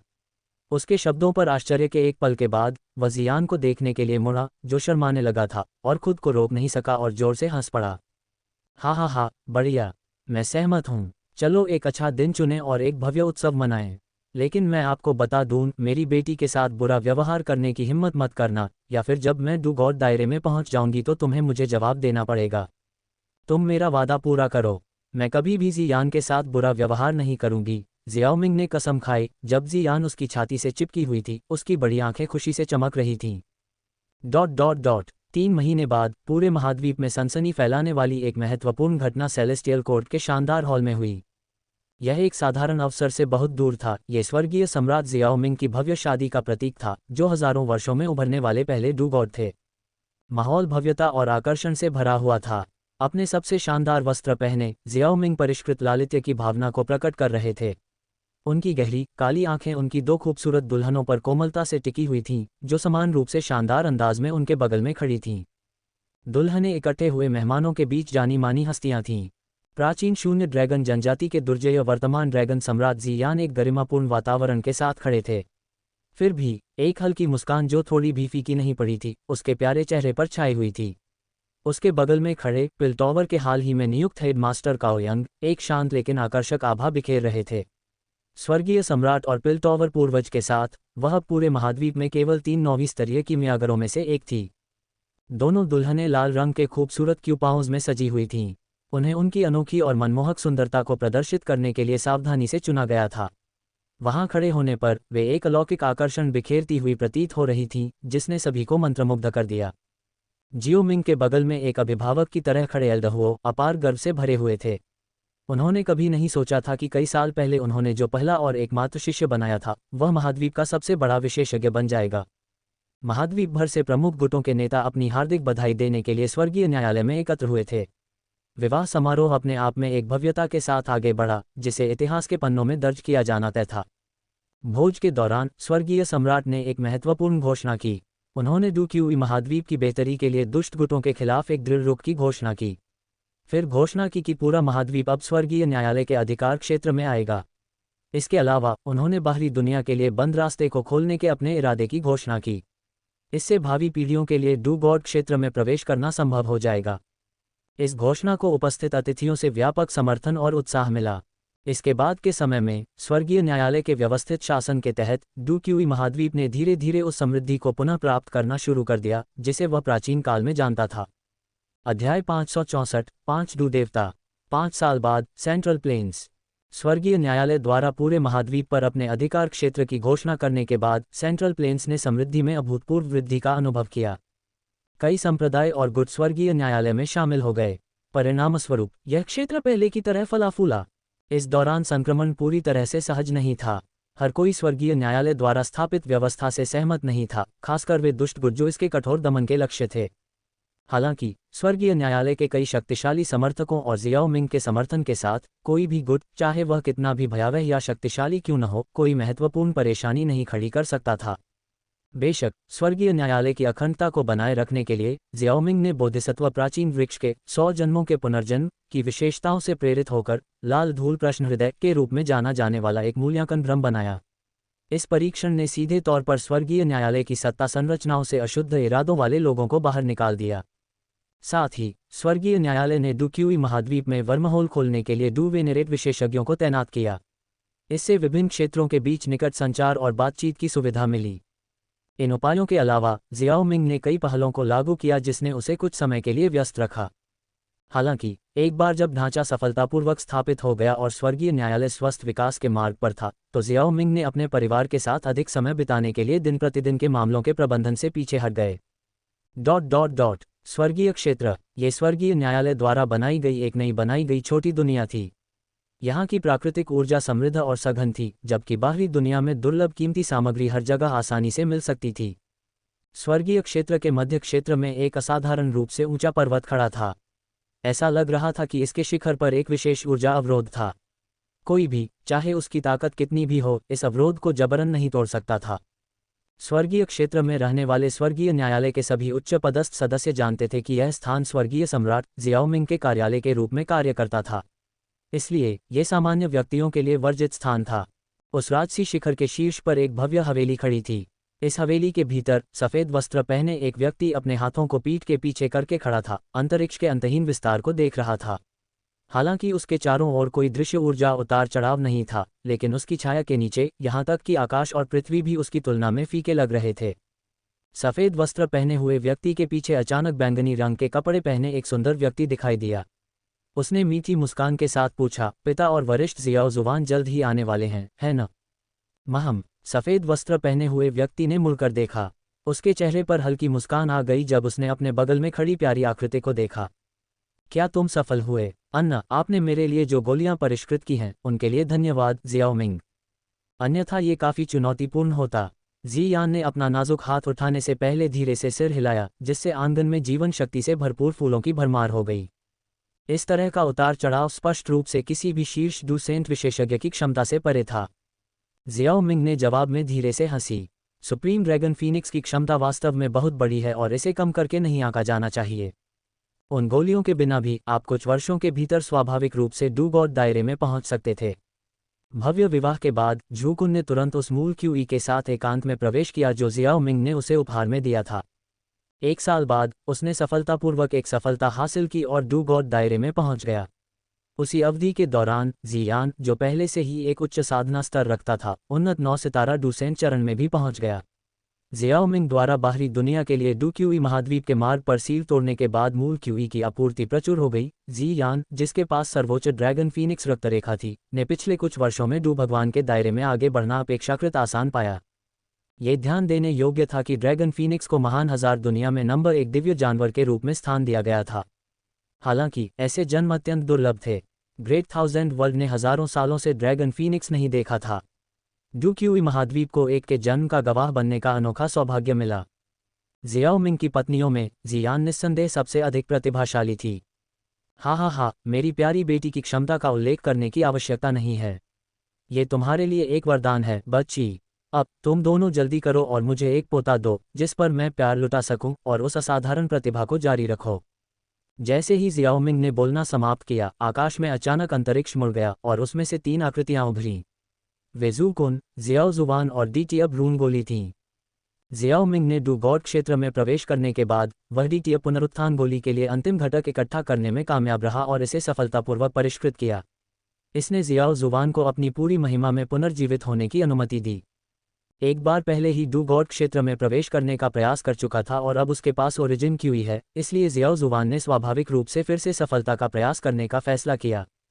डीटीएब पुनरुत्थान गोली को परिष्कृत करने से पहले जियाओमिंग ने डीटीएब रून गोली का उपयोग एक अभ्यास विषय के रूप में किया, जिससे उसे अपना अंतिम परिवर्तन पूरा करने और डू गॉड क्षेत्र में कदम रखने में मदद मिली, जहां उसने खुद को गोली सम्राट नाम दिया। इसका मतलब था कि अब इस समय 5 डू गॉड मौजूद थे। डू गॉड, जिसे कभी डू क्यूई महाद्वीप पर विलुप्त माना जाता था, अब आश्चर्यजनक रूप से 5 के साथ फिर से प्रकट हुआ था। अगर यह खबर फैली तो निस्संदेह पूरे डू क्यूई महाद्वीप को हिलाकर रख देगी। पिताजी, क्या आप जानते हैं कि मानवीय शब्द कैसे बोले जाते हैं? जियान ने अपने हाथों को अपनी कमर पर रखा और जूकुन के शब्दों को सुनकर बड़बड़ाया। अपनी हाल की सफलता से उसे जो खुशी महसूस हुई थी वह अचानक फीकी पड़ गई। उनसे बेहतर कौन जानता था कि उन्होंने कितनी बार कोशिश की थी, लेकिन जब से जियाओमिंग ने डू गॉड क्षेत्र में प्रवेश किया था तब से वह बिना किसी सुरक्षात्मक उपाय के भी किसी भी बच्चे का पिता नहीं बन पाया था। ये केवल जियान तक ही सीमित नहीं था, मेडुसा या जियाओई जियान के साथ दूसरे बच्चे का उल्लेख नहीं करना चाहिए, यहाँ तक कि किंगलिन और काओ यंग भी गर्भधारण करने में विफल रहे थे। जियाओमिंग को संदेह था कि इसका कुछ लेना देना उनकी अपार शक्ति के साथ साथ डूक्यूई महाद्वीप के नियमों से भी हो सकता है, जहां मजबूत व्यक्तियों के लिए संतान पैदा करना ज्यादा मुश्किल था। दूसरे शब्दों में, ये पूरी तरह असंभव नहीं था, लेकिन वे बस बदकिस्मत थे। जूकुन के पहले के शब्दों ने जियान को छू लिया था, क्योंकि जियाओमिंग की पत्नियों में से सबसे प्रबल इच्छा उसके बच्चे को जन्म देने की थी। जियाओमिंग समझ सकता था कि जियान की नाराजगी के नीचे उसकी सुनहरी बैंगनी आंखों में उदासी का एक संकेत भी छिपा था। इसलिए वह उसके पीछे से आया और धीरे से अपनी बाहों को उसकी कमर के चारों ओर लपेट लिया। ससुर जी, मुझे डर है कि पोते की आपकी इच्छा को पूरा करना हमारे नियंत्रण से बाहर है। जियाओमिंग ने जियान को सांत्वना देते हुए असहाय रूप से अपना सिर हिलाते हुए जूकुन को उत्तर दिया। आह, तुम बच्चे। जूकुन को एहसास हुआ कि उसने गलत कहा था। उसने आह भरी और विषय बदलने का कोई तरीका सोचने के लिए संघर्ष किया। सौभाग्य से यह जियाओ जुवान था जिसने इस समय बोलने का फैसला किया। उसने जिज्ञासा से जियाओमिंग को देखा और पूछा, तुम्हारा आभामंडल मजबूत हो गया है? क्या तुमने कोई और सफलता हासिल की है? बस एक छोटी सी सफलता, जियाओमिंग ने मुस्कुराते हुए जवाब दिया। पिछले कुछ सालों में अपने परिवार के साथ समय बिताने के अलावा वह निष्क्रियता से दूर रहा था। फ्लेम स्क्वायर से स्वर्गीय लपटों का उपयोग करते हुए उसने उन्हें फिर से भरने के लिए उनकी उत्पत्ति की खोज की, उन्हें दुनिया की ऊर्जा से पोषित किया और अंत में उन्हें खा लिया। अब उसके पास महाद्वीप पर सर्वोच्च रैंकिंग वाली स्वर्गीय ज्वाला, सम्राट ज्वाला थी। स्वर्गीय सम्राट की प्रतिभा वास्तव में असाधारण है, पिल सम्राट ने कहा, उसकी मुस्कान में कड़वाहट का एक संकेत था। हमारे लिए डू गॉड क्षेत्र तक पहुंचने के बाद आगे बढ़ना एक बड़ी चुनौती रही है। हे, मैंने आज आप सभी को इसी कारण से यहाँ बुलाया है। मैं डूक्यूई महाद्वीप छोड़ने की योजना बना रहा हूँ। मेरा मानना है कि बाहरी दुनिया में साधना करना यहाँ से ज्यादा आसान होगा। जियाओमिंग ने अंतहीन जगह की ओर देखते हुए कहा। क्या आपने मेरे साथ जुड़ने का फैसला किया है? फिर उसने पूछा। दूसरों के बीच कोई आश्चर्य नहीं था, जियाओमिंग ने पहले ही उनके साथ बाहरी दुनिया में जाने के विचार पर चर्चा की थी। मैं निश्चित रूप से तुम्हारे साथ जा रहा हूँ, जियाओ जुवान ने मुस्कुराते हुए कहा। जियाओमिंग ने जियाओ कबीले को महानता पर वापस लाने का अपना सपना पहले ही पूरा कर लिया था। उसे डूक्यूई महाद्वीप में रहने का कोई खास लगाव नहीं था। इसके बजाय वह बाहरी दुनिया के बारे में उत्सुक था। इस दुनिया में वे पहले से ही सबसे मजबूत थे, लेकिन उस रहस्यमय क्षेत्र में यह एक बड़ी यात्रा की शुरुआत हो सकती है। और तुम में से बाकी लोगों का क्या? जियाओमिंग ने दूसरों की ओर रुख किया। जूकुन ने पहले ही अपना मन बना लिया था और जवाब दिया, मैं भी जाऊंगा। मैं बाहरी दुनिया के बारे में काफी उत्सुक हूँ, मुझे भी शामिल करो, पिल सम्राट ने उत्सुकता से कहा। जियाओमिंग, मैं भी जाना चाहूंगा। जियान, जियाओमिंग की बाहों में लिपटा हुआ, धीरे से बोला। खांसी, मेरी प्यारी बेटी, हमारे समझौते को याद रखना। तुम इस बार शामिल नहीं होगे। स्वर्गीय न्यायालय में स्थिरता बनाए रखने के लिए पूर्ण शक्ति की आवश्यकता होती है, और आपकी साधना और जियाओमिंग की पत्नी के रूप में आपकी स्थिति को देखते हुए आप उस भूमिका के लिए सबसे उपयुक्त हैं। जूकुन ने खांसते हुए बीच में कहा, उसे समझाने की कोशिश करते हुए। वह चाहता था कि उसकी बेटी घर पर रहे, जबकि वे बाहरी दुनिया के अज्ञात खतरों में सबसे पहले बाहर निकलने वाले थे। हम्फ, जियान ने नाक सिकुड़ी और जूकुन को अनदेखा कर दिया, जो अभी भी उससे नाराज थी। फिर वह पलटी और उम्मीद भरी आंखों से जियाओमिंग को देखने लगी। क्या तुम हमारे साथ थोड़ी देर और नहीं रह सकती? शायद कुछ सालों के बाद तुम हम सभी बहनों को बाहरी दुनिया की खोज करने के लिए ले जा सकती हो। वैसे भी तुम्हें जाने की इतनी जल्दी क्यों है? जियाओमिंग ने अपनी प्यारी पत्नी के लंबे बैंगनी बालों को धीरे से सहलाया, अपनी उंगलियों के नीचे की कोमलता का आनंद लिया। वह डूक्यूई महाद्वीप पर रहना चाहता था। हालांकि डू गॉड क्षेत्र में पहुंचने के बाद साधना अधिक चुनौतीपूर्ण हो गई थी, लेकिन ये कोई दुर्गम बाधा नहीं थी। डू गॉड क्षेत्र इस दुनिया की अंतिम सीमा नहीं थी। हालांकि अपने परिवार के भविष्य की खातिर उसे अपने मन में संदेश पर ध्यान देना था। डिंग, डू गॉड दायरे में प्रवेश करने पर होस्ट को बधाई। लाइव सिम्युलेटर को सफलतापूर्वक अपडेट कर दिया गया है। 2.0 संस्करण शुरू करने के लिए ग्रेट 1000 वर्ल्ड की ओर बढ़ें। अपने अनुभव का आनंद लें। अध्याय 565, स्थानिक अशांति। सिम्युलेटर को पुनः आरंभ करने की उसकी इच्छा एक दबावपूर्ण मुद्दे के कारण थी जो उसके दिमाग में चल रहा था। ये ग्रेट 1000 वर्ल्ड के फाइंड कुलों द्वारा उत्पन्न होने वाला खतरा था। यदि वह मजबूत नहीं होता तो वह अपने प्रियजनों की रक्षा नहीं कर पाता। वे फाइंड कुल अपने क्रूर छापों और विनाश के लिए कुख्यात थे। जब भी उन्हें कोई नया विमान मिलता था, जिस गति से ग्रेट थाउजेंड वर्ल्ड में कोई व्यक्ति खेती करता था, वह निस्संदेह डूक्यूई महाद्वीप की तुलना में बहुत तेज थी। इसलिए वह और अधिक समय बर्बाद नहीं कर सकता था और अपनी सारी उम्मीदें दूसरों पर लगा सकता था। जब जियाओ मिंग जियान को मनाने के बारे में सोच रहा था, तभी दूर से एक आकर्षक आवाज़ गूंजी। जियान, हमारे पति द्वारा की गई व्यवस्था पर भरोसा करो। मेडुसा हवेली से बाहर निकली। उसके साथ कई अन्य सुंदर आकृतियां थीं, जो सभी जियाओ मिंग की पत्नियां थीं। जियाओ यी, जियान और बाकी सभी ने मेडुसा की बातों से सहमति में सिर हिलाया। वे जानते थे कि उनके पति जल्दबाजी में कोई फैसला नहीं लेंगे। बहन मेडुसा, जियान ने थोड़ा मुंह बनाया जब उसने देखा कि मेडुसा सहित उसकी बहनों ने जियाओ मिंग के जाने के फैसले का समर्थन किया। दरअसल वह ये भी जानती थी कि जियाओ मिंग के इरादे जरूर होंगे। हालांकि वह वही थी जो आमतौर पर उसके साथ सबसे ज्यादा समय बिताती थी। वे आदतन साथ साथ खेती भी करते थे। ऐसे में वह इतने लंबे समय तक उससे अलग रहने के लिए बहुत अनिच्छुक महसूस कर रही थी। मेडुसा ने जियान के बैंगनी बालों को सहलाया और उससे कुछ और शब्द कहे। फिर वह जियाओ मिंग की ओर देखने के लिए मुड़ी। अपनी योजनाओं के साथ आगे बढ़ो। यहाँ की चीज़ों की चिंता मत करो। हम कबीले के अंदर सब कुछ संभाल लेंगे। जियाओ मिंग ने हाथ बढ़ाया और धीरे से मेडुसा को अपने पास खींच लिया। उसने धीरे से कहा, ठीक है, मैं कबीले के मामलों को अपनी पत्नियों के योग्य हाथों में छोड़ दूंगा। मैं जितनी जल्दी हो सके वापस आ जाऊंगा। अब जब फैसला हो चुका है तो चलिए चलते हैं, झूकुन ने कहा। इस डर से कि उसकी बेटी फिर से आपत्ति कर सकती है, उसने जल्दी से कहा, जियान, मेरी अनुपस्थिति में प्राचीन शून्य ड्रैगन जनजाति का अच्छे से ख्याल रखना। जियान ने अपना सिर हिलाया और ज्यादा कुछ नहीं कहा। इसके बजाय वह वापस जियाओ मिंग की ओर मुड़ी और उसके गाल पर एक नर्म, लंबा चुंबन दिया। फिर उसने उसके कान में फुसफुसाया, सुरक्षित रहो मेरे पति। एक एक करके उसकी अन्य पत्नियां उसे अलविदा चूमने के लिए आगे आईं। प्रत्येक चुंबन गहरे स्नेह और कोमलता से भरा था। अपनी हार्दिक विदाई के बाद जियाओ मिंग, जियाओ जुवान, झूकुन और पिल सम्राट ने एक दूसरे को देखा। फिर वे धीरे धीरे आसमान में चढ़ गए। जैसे ही वे ऊपर उठे, ऊपर की खाली जगह अचानक घने बादलों से घिर गई। हजारों मील के भीतर का आसमान कुछ ही क्षणों में अंधेरा हो गया। अनगिनत विशेषज्ञ चौंक कर केंद्रीय पर्वत श्रृंखला की ओर देखने लगे। वहां उन्होंने भयानक ऊर्जा उतार चढ़ाव महसूस किया। क्षेत्र के बाहर सेंट्रल प्लेन्स के ऊपर अंतहीन जगह हिंसक रूप से मुड़ने लगी। घने बादल मचलने लगे और अंततः एक अंधेरा मार्ग बन गया, एक आभा जो लोगों को भय से कांपने पर मजबूर कर देती थी। वह मार्ग दूसरे आयाम की ओर ले गया। जब उन्होंने ब्लैक होल जैसा दिखने वाले अंधेरे मार्ग को देखा तो जियाओ मिंग ने अपनी उंगली हिलाई।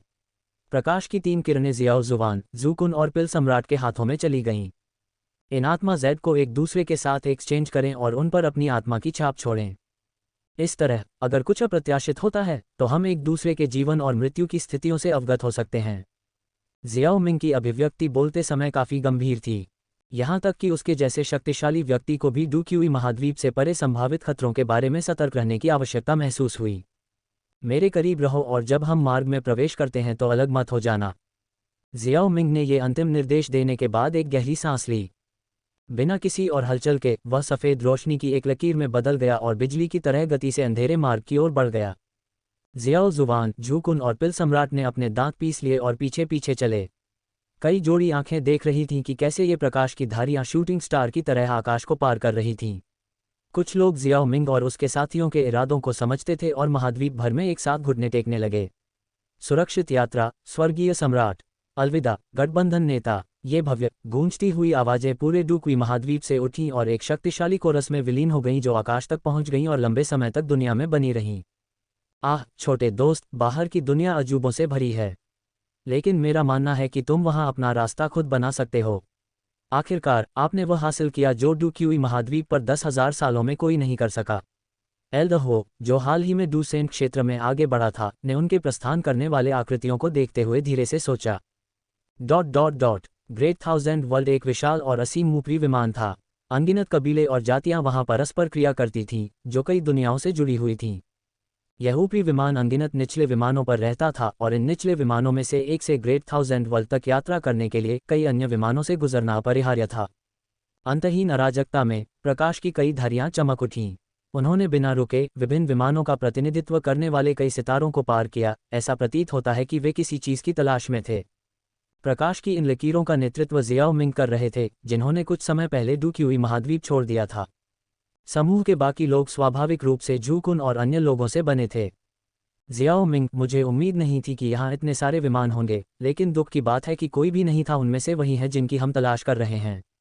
जहाँ तक मैं समझ सकता हूँ, इनमें से अधिकांश विमान हमारे डूक्यू महाद्वीप से भी कमज़ोर हैं, जू कुन ने जियाओ मिंग को पकड़ते हुए कहा। लेकिन इससे पहले कि वह जवाब दे पाता, जू कुन के चेहरे पर अचानक आश्चर्य की झलक दिखाई दी। लगता है कि आगे एक विमान है जो हमारे डूक्यू महाद्वीप से काफ़ी मिलता जुलता है। जियाओ मिंग ने जू कुन द्वारा बताई गई दिशा में देखा और वास्तव में अपेक्षाकृत मजबूत ऊर्जा उतार चढ़ाव वाले विमान को देखा। यह विमान बुरा नहीं है, लेकिन इसका हमसे कोई लेना देना नहीं है। रुको, हमारे सामने वाला है।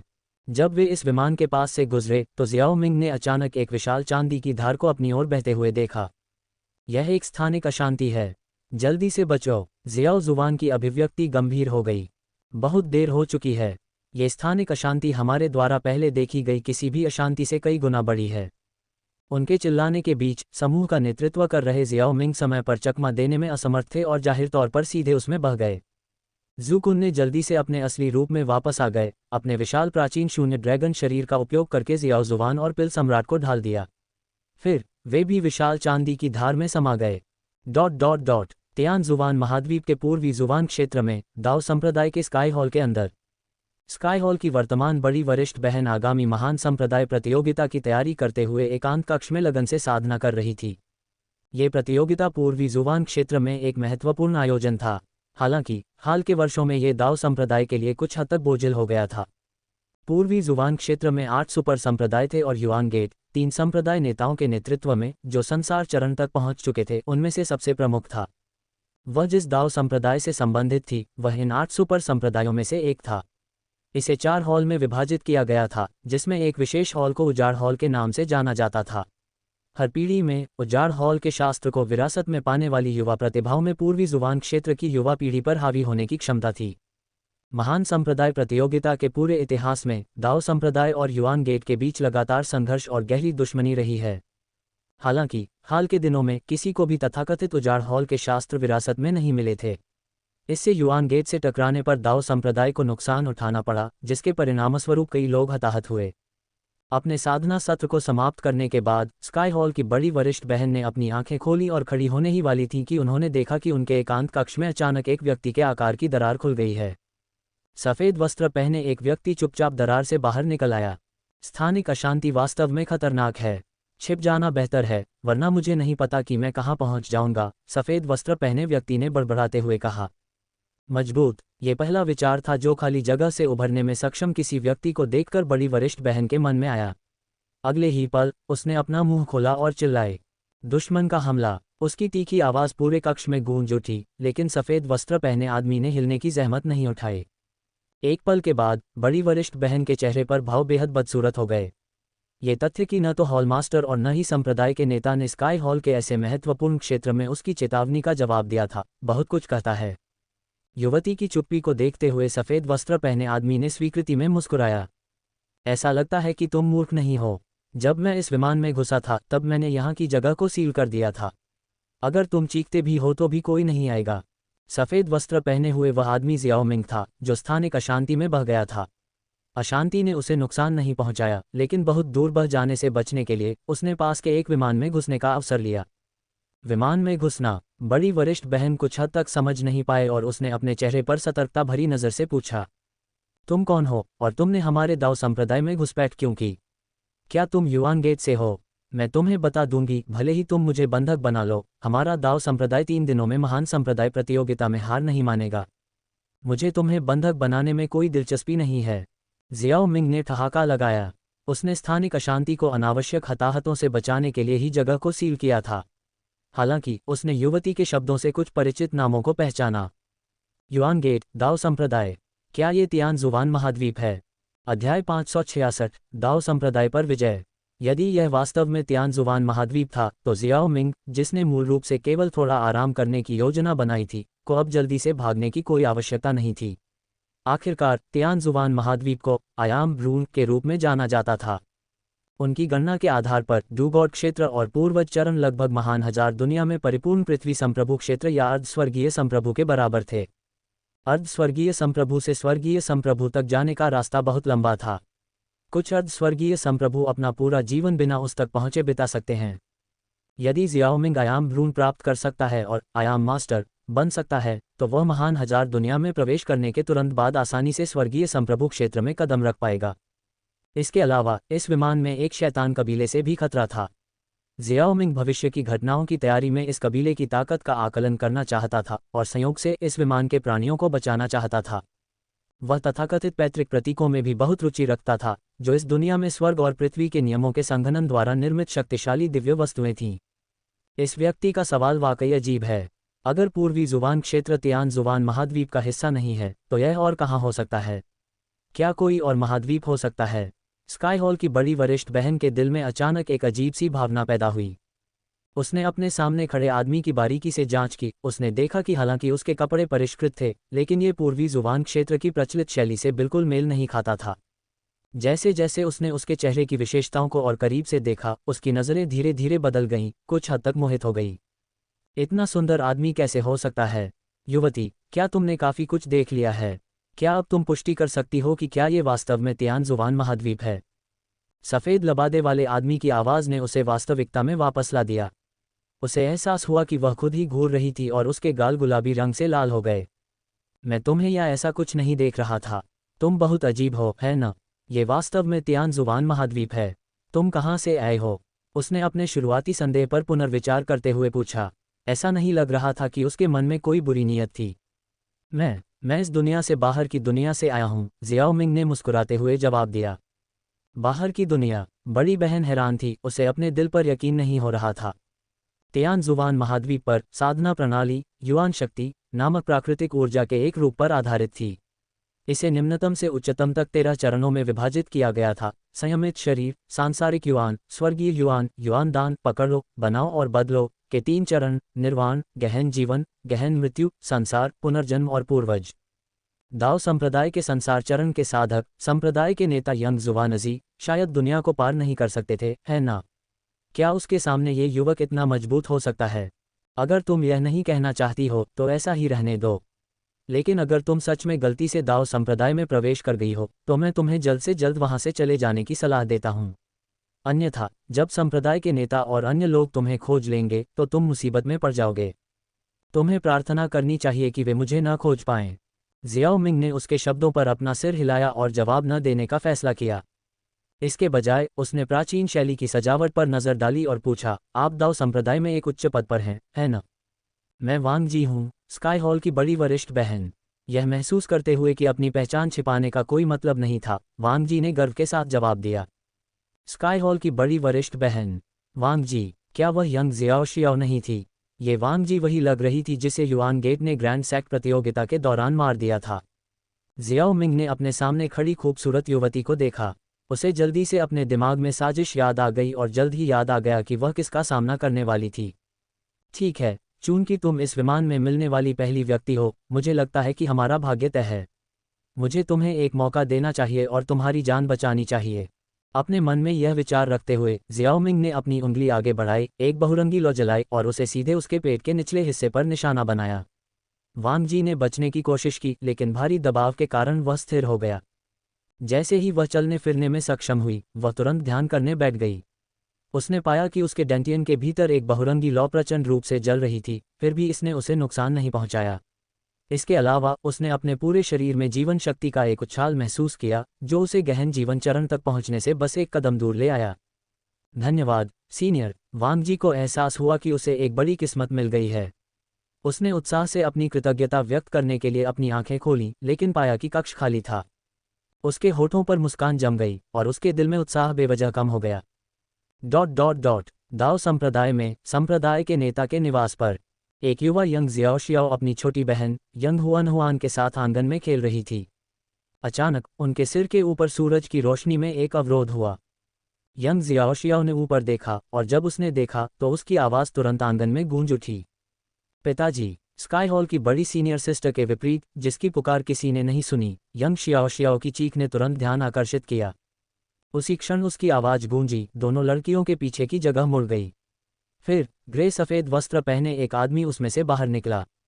क्रोध से भरी उसकी आवाज़ धीमी और गरजने वाली थी। मेरे दाओ संप्रदाय पर अतिक्रमण करने की हिम्मत कौन करता है? शियाओ मिंग ने यंग जुवानजी की ओर देखा, लेकिन उसकी ओर कोई ध्यान नहीं दिया। इसके बजाय उसने फिर से अपनी उंगली उठाई, इस बार छोटी यंग हुआन पर निशाना साधते हुए। पिछली बहुरंगी लौ की जगह रहस्यमयी बर्फ ने ले ली। मेरे पास ग्लेशियरों में बर्फ के पैतृक प्रतीक की खोज करने का समय नहीं है, और मैं बर्फ के स्वामी के पुनर्जन्म के स्वाभाविक रूप से जागने के लिए 1 दशक या उससे अधिक समय तक इंतजार करने को तैयार नहीं हूँ। उसे मदद का हाथ देकर जल्दी से जल्दी जगाना बेहतर है। तुम्हारी हिम्मत कैसे हुई? यंग शुवानजी के मुंह से एक भयंकर दहाड़ निकली। उसकी आंखें तीखी और भेदी हो गईं, क्योंकि उसने हिंसक रूप से अपनी आस्तीन लहराई। अंतरिक्ष टुकड़ों में बिखर गया, एक भयंकर बवंडर का निर्माण हुआ जो सीधे जियाओ मिंग पर लक्षित था। जियाओ मिंग ने बस हल्के से मुस्कुराया और अपनी दाहिनी आस्तीन की एक सहज लहर के साथ अंतरिक्ष मुड़ गया और सीधे बढ़ते स्थानिक विकृतियों को चिकना कर दिया। यंग जुवानजी की पुतलियां सदमे में सिकुड़ गईं। ऐसा कारनामा कोई साधारण व्यक्ति नहीं कर सकता था। संप्रदाय नेता, हम यहाँ हैं। दुश्मन कहाँ है? मृत्यु की तलाश में। यंग जुवानजी के हमले से उत्पन्न हंगामे ने पूरे दाओ संप्रदाय को सतर्क कर दिया। एक पल में कई रंगीन आकृतियां घटनास्थल पर पहुंची, जिनमें दाओ संप्रदाय के 4 हॉल के प्रमुख सबसे पहले पहुंचे। जब उन्होंने देखा कि जियाओ मिंग ने संप्रदाय नेता की छोटी बेटी के सिर से अपनी उंगली हटा ली है, तो उनकी आंखें लाल हो गईं। तुम्हारी हिम्मत कैसे हुई, तुम घमंडी बदमाश? मर जाओ। बहुरंगी युआन शक्ति जियाओ मिंग की ओर बढ़ी, जिसने उसके चारों ओर के स्थान को पूरी तरह से ढक दिया। यहाँ तक कि स्थान टूट गया और एक हल्की सी आवाज़ निकली। क्या वह मर गया है? यंग जुवानजी संदेह और शंका से भरा हुआ था, क्योंकि उसने अपनी 2 बेटियों को पकड़ रखा था जिन्हें सही समय पर बचा लिया गया था।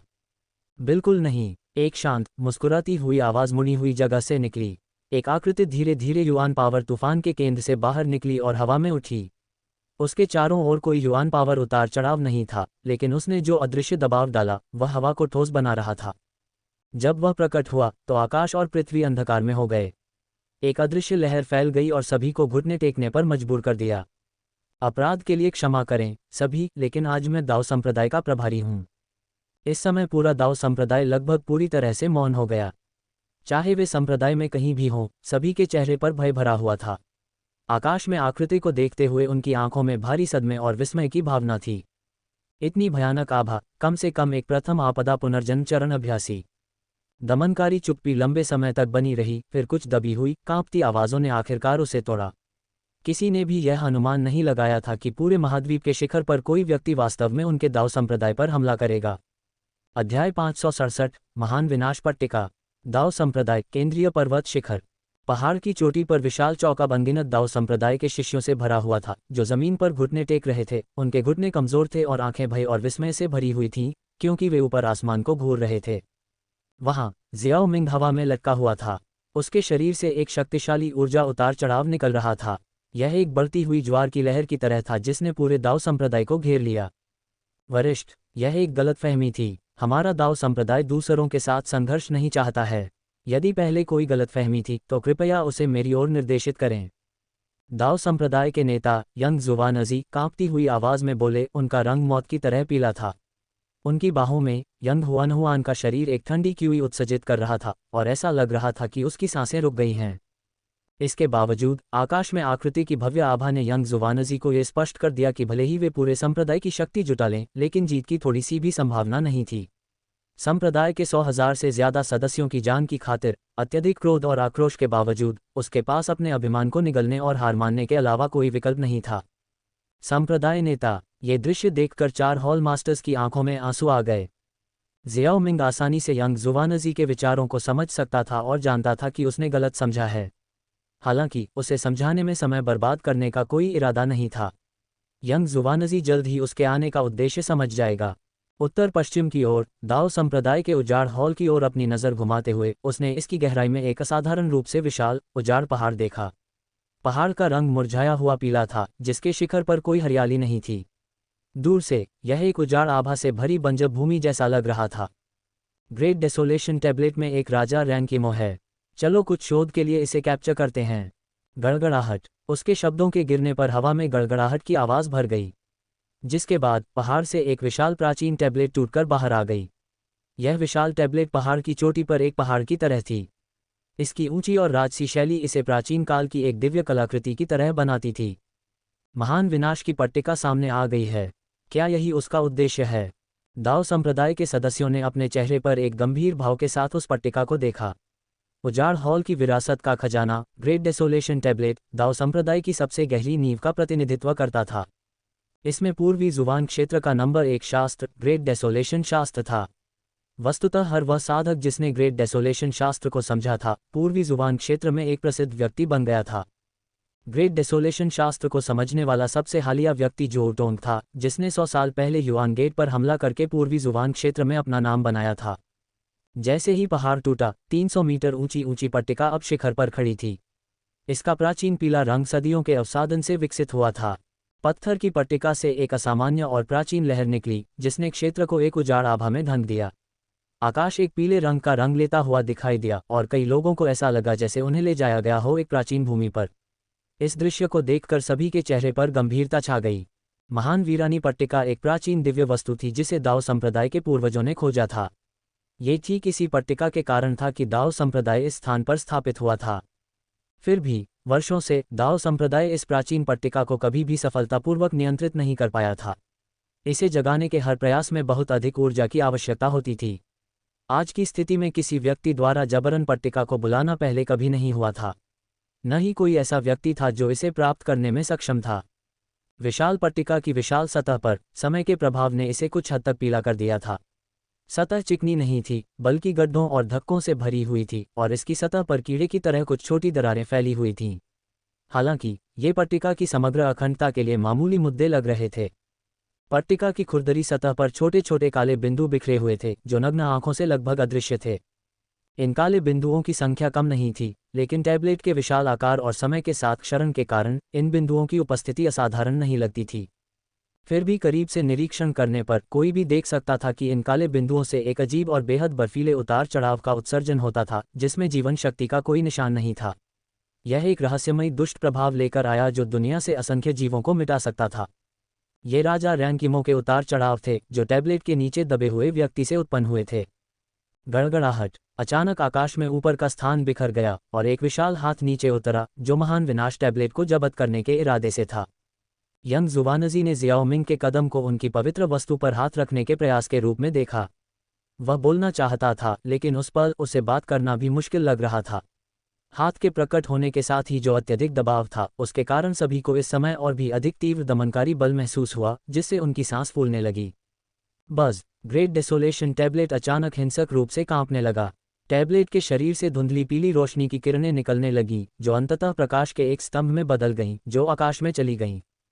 ग्रेट डेसोलेशन टैबलेट पर प्रकाश की लहरें लगातार इकट्ठा होती रहीं। अंत में टैबलेट की सतह एक दर्पण की तरह हो गई। कोई भी व्यक्ति इसके भीतर एक धुंधली लेकिन विशाल आकृति को देख सकता था। क्या ये टैबलेट की आत्मा हो सकती है? यंग जुवानजी को अपनी आंखों पर यकीन नहीं हो रहा था। टैबलेट की आत्मा इस रहस्यमयी शक्ति केंद्र पर प्रतिक्रिया क्यों करेगी? प्राचीन टैबलेट के अंदर टूटे हुए पत्थरों का एक उजाड़ परिदृश्य था।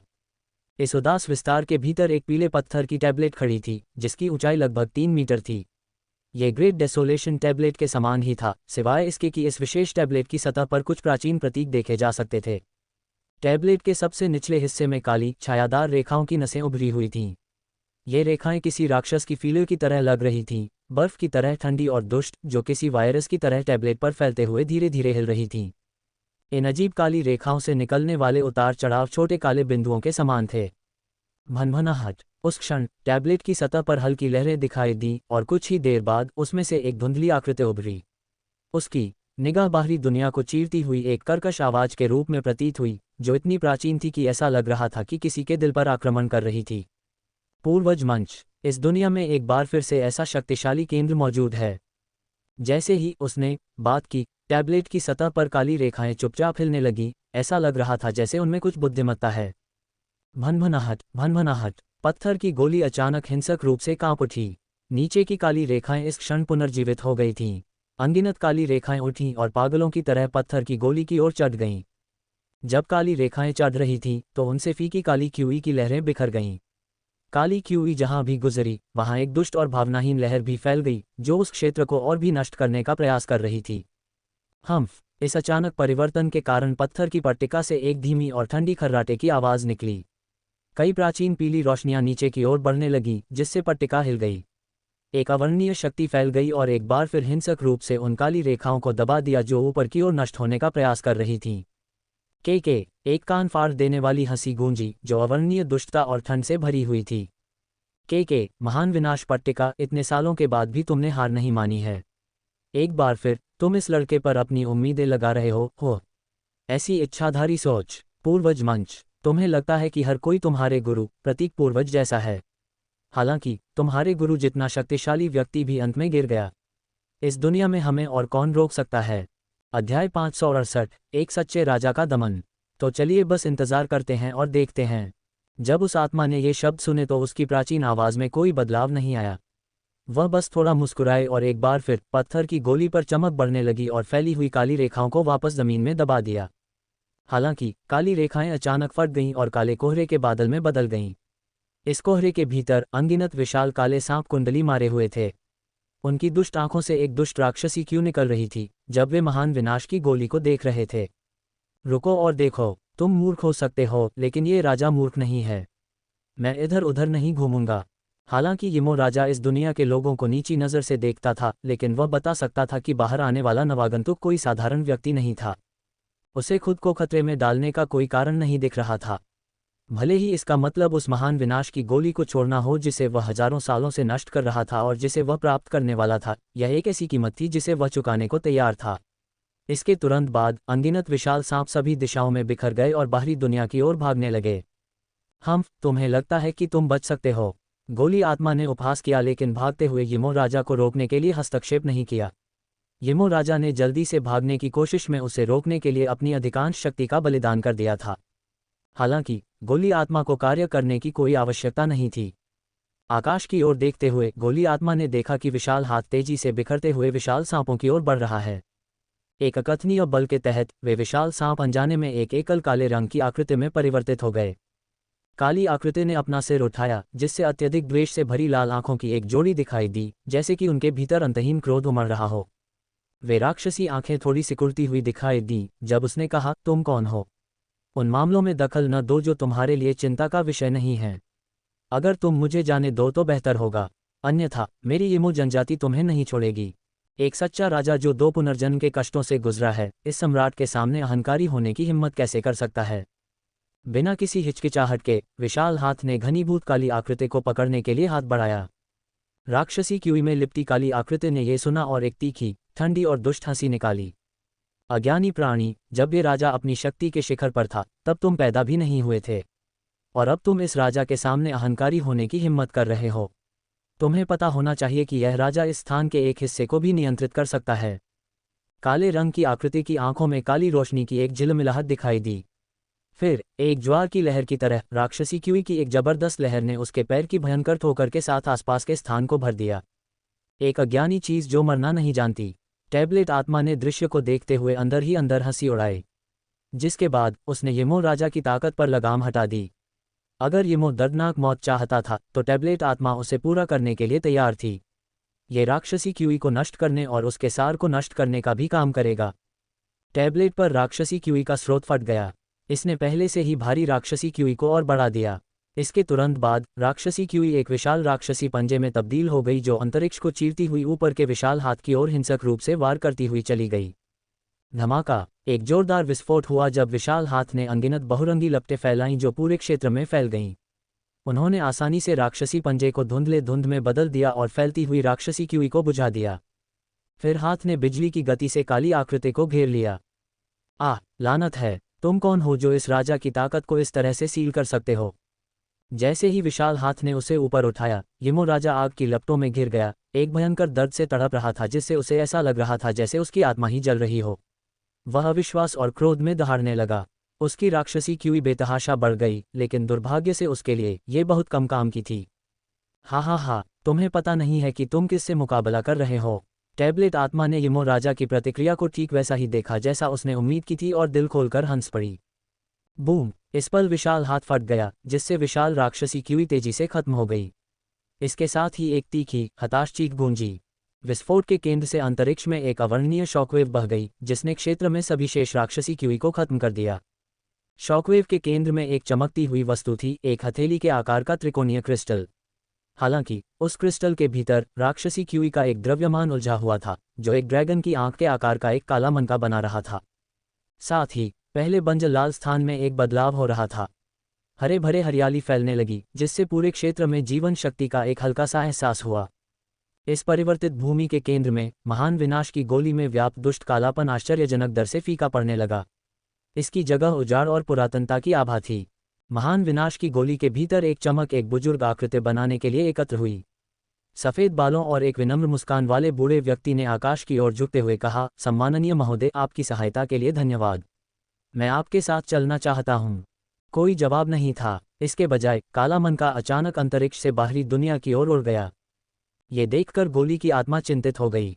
प्राचीन काल में तीसरी रैंक वाली प्राचीन दिव्य वस्तु के रूप में उसे लगा कि केवल इतनी विशाल शक्ति वाला प्राणी ही उसकी निष्ठा के योग्य है। इस महान व्यक्ति को भागने नहीं देना चाहता था, इसलिए वह जल्दी से उसके पीछे चला गया। बाहरी दुनिया में दाओ संप्रदाय। जैसे ही विशाल हाथ नीचे उतरा, 300 मीटर की पत्थर की पटिया पर काले बिंदु कुछ ही सांसों में बिना किसी निशान के गायब हो गए। एक काला मन का पत्थर की पटिया के भीतर से अंतरिक्ष को तोड़ता हुआ जियाओमिंग की फैली हुई हथेली में जा गिरा। तुम्हें इसका पछतावा होगा। मेरा कबीला तुम्हें ऐसा करने नहीं देगा। मनके के भीतर से एक काली छाया ने उग्र रूप से दहाड़ लगाए।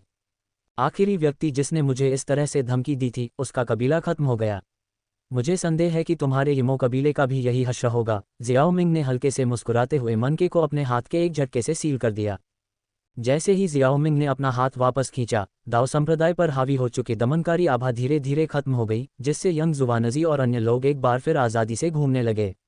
उन्होंने जियाओमिंग की हरकतों को भौहें सिकोड़ कर देखा और मनके से निकलने वाली असामान्य राक्षसी क्यूई को महसूस किया। ये यिमो की आभा लगती है। पूर्वी जुबान क्षेत्र में एक महान सुपर संप्रदाय के रूप में अपने लंबे इतिहास और स्थिति को देखते हुए दाओ संप्रदाय के पास यिमो के बारे में कुछ रिकॉर्ड होने की संभावना है। क्या ये हो सकता है कि यह वरिष्ठ यिमो को मिटाने के लिए आया है? लेकिन वह हुआनहुआन पर हमला क्यों करेगा? यंग जुवानजी ने खुद से कहा। और महान उजाड़ टैबलेट के अंदर एक यिमो क्यों बंद था? इससे पहले कि वे स्थिति को पूरी तरह से समझ पाते, महान उजाड़ टैबलेट ने अचानक शानदार रोशनी की किरणें उत्सर्जित की। फिर टैबलेट जल्दी से एक हथेली के आकार में सिकुड़ गया और जियाओमिंग के सामने तैर गया, उसके चारों ओर चक्कर लगा रहा था। ये नज़ारा यंग जुवानजी और अन्य लोगों को सदमे और अविश्वास की स्थिति में छोड़ गया। विशेष रूप से चेन जेन, उजाड़ हॉल के मास्टर। महान उजाड़ टैबलेट उनके हॉल का सबसे बेशकीमती और पूजनीय खजाना था। दृढ़ निश्चय के क्षण में चेन जेन ने अपने दांत पीस लिए और सीधे आकाश में जियाओमिंग की ओर उड़ गया। अन्य मजबूत साधकों ने भी अपने दांत पीस लिए और ये देखकर उनका अनुसरण किया। पिछली शिकायतों को दूर करने और यिमो को वश में करके हमारे दाओ संप्रदाय की मदद करने के लिए वरिष्ठ को धन्यवाद। आप वास्तव में हमारी मानव जाति के लिए एक आदर्श हैं। हालांकि यह महान विनाश की गोली हमारे संप्रदाय की एक दिव्य वस्तु है, इसलिए चेन जेन ने जियाओमिंग से संपर्क किया। उसने सम्मानपूर्वक झुककर बोलना शुरू किया। बच्चा, अपना मुंह बंद करो। मैं कब से तुम्हारे दाओ संप्रदाय की वस्तु बन गया?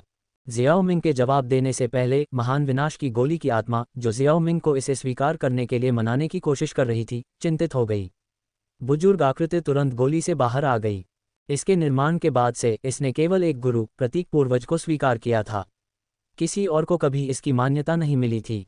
अतीत में उसने दाओ संप्रदाय के सदस्यों को महान विनाश शास्त्र सौंपने का कारण केवल इतना था कि वे उस यिमो राजा को दबाने के लिए 2 पूर्वज प्रतीकों को खोज सकें। दुर्भाग्य से कोई भी उनके साथ वापस नहीं आया। अध्याय 569 आइस मास्टर। जब चेन जेन, यंग जुवानजी और अन्य लोगों ने पत्थर की पट्टिका से बुजुर्ग आकृति को निकलते देखा तो वे अवाक रह गए। वे जानते थे कि महान विनाश पट्टिका में एक आत्मा थी, लेकिन उन्होंने कभी नहीं सोचा था कि वह उनके दाओ संप्रदाय को स्वीकार करने से इनकार कर देगी। चुप चेन जेन और अन्य लोगों को अनदेखा करते हुए महान विनाश पट्टिका एक बिल्कुल अलग व्यवहार के साथ जियाओमिंग की ओर बढ़ी। अब आत्मा के चेहरे पर एक विनम्र मुस्कान थी। आदरणीय महोदय, मेरे पास असाधारण दमन और सीलिंग क्षमताएं हैं। एक बार जब मैं अपनी पूरी ताकत हासिल कर लूँ तो मैं दुश्मनों को वश में करने में आपकी सहायता कर सकता हूँ। कृपया मुझे आपके पीछे चलने दें। आत्मा के रवैये को देखकर, जो उनके साथ उसके व्यवहार से बिल्कुल अलग था, यंग जुवानजी और चेन जेन अपने चेहरे पर कड़वे भावों को छिपा नहीं सके। ऐसा लग रहा था कि वे वास्तव में आज महान विनाश पट्टिका को नहीं रख पाएंगे। किसने किसी और को अपने प्रति तिरस्कार दिखाते हुए उत्सुकता से प्रेम करने के लिए अपनी खुद की दिव्य वस्तु बनाई? जियाओ मिंग ने एक पल सोचा और फिर अपना हाथ हिलाया। सिकुड़ा हुआ पत्थर का टैबलेट तुरंत उसकी मुट्ठी में आ गया। वह टैबलेट से खेलते समय उसमें से निकलने वाली गहन ऊर्जा को महसूस कर सकता था। इस बात से इनकार नहीं किया जा सकता था कि डूक्यूई महाद्वीप पर ग्रेट डेसोलेशन टैबलेट जैसी दिव्य वस्तु नहीं मिल सकती थी। हालांकि डूक्यूई महाद्वीप में हथियार बनाने वालों की भरमार थी, लेकिन ये पेशा फल फूल नहीं रहा था। जहां तक ग्रेट डेसोलेशन टैबलेट जैसे हथियार की बात है जो आत्मा को जन्म देने में सक्षम था, उसे पहले कभी ऐसी वस्तु नहीं मिली थी। जब लड़ाई की बात आती थी तो जियाओ मिंग शायद ही कभी हथियारों का इस्तेमाल करता था। हर कोई जियाओ यान जितना भाग्यशाली नहीं था, जो इतना भाग्यशाली था कि उसे एक ऐसा हथियार मिला जिसका इस्तेमाल डू प्रैक्टिशनर से लेकर डू गॉड दायरे तक किया जा सकता था।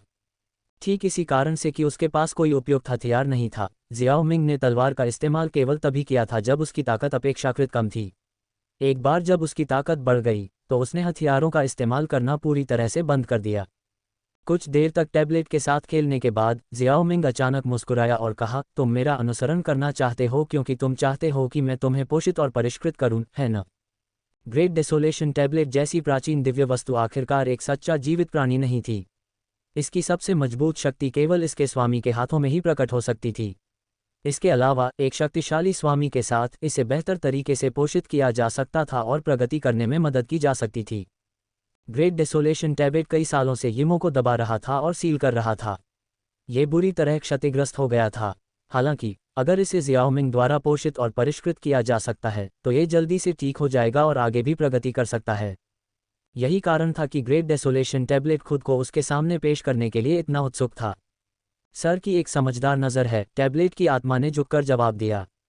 ये सुनकर यंग जुवानजी और अन्य लोगों ने अंदर ही अंदर आह भरी।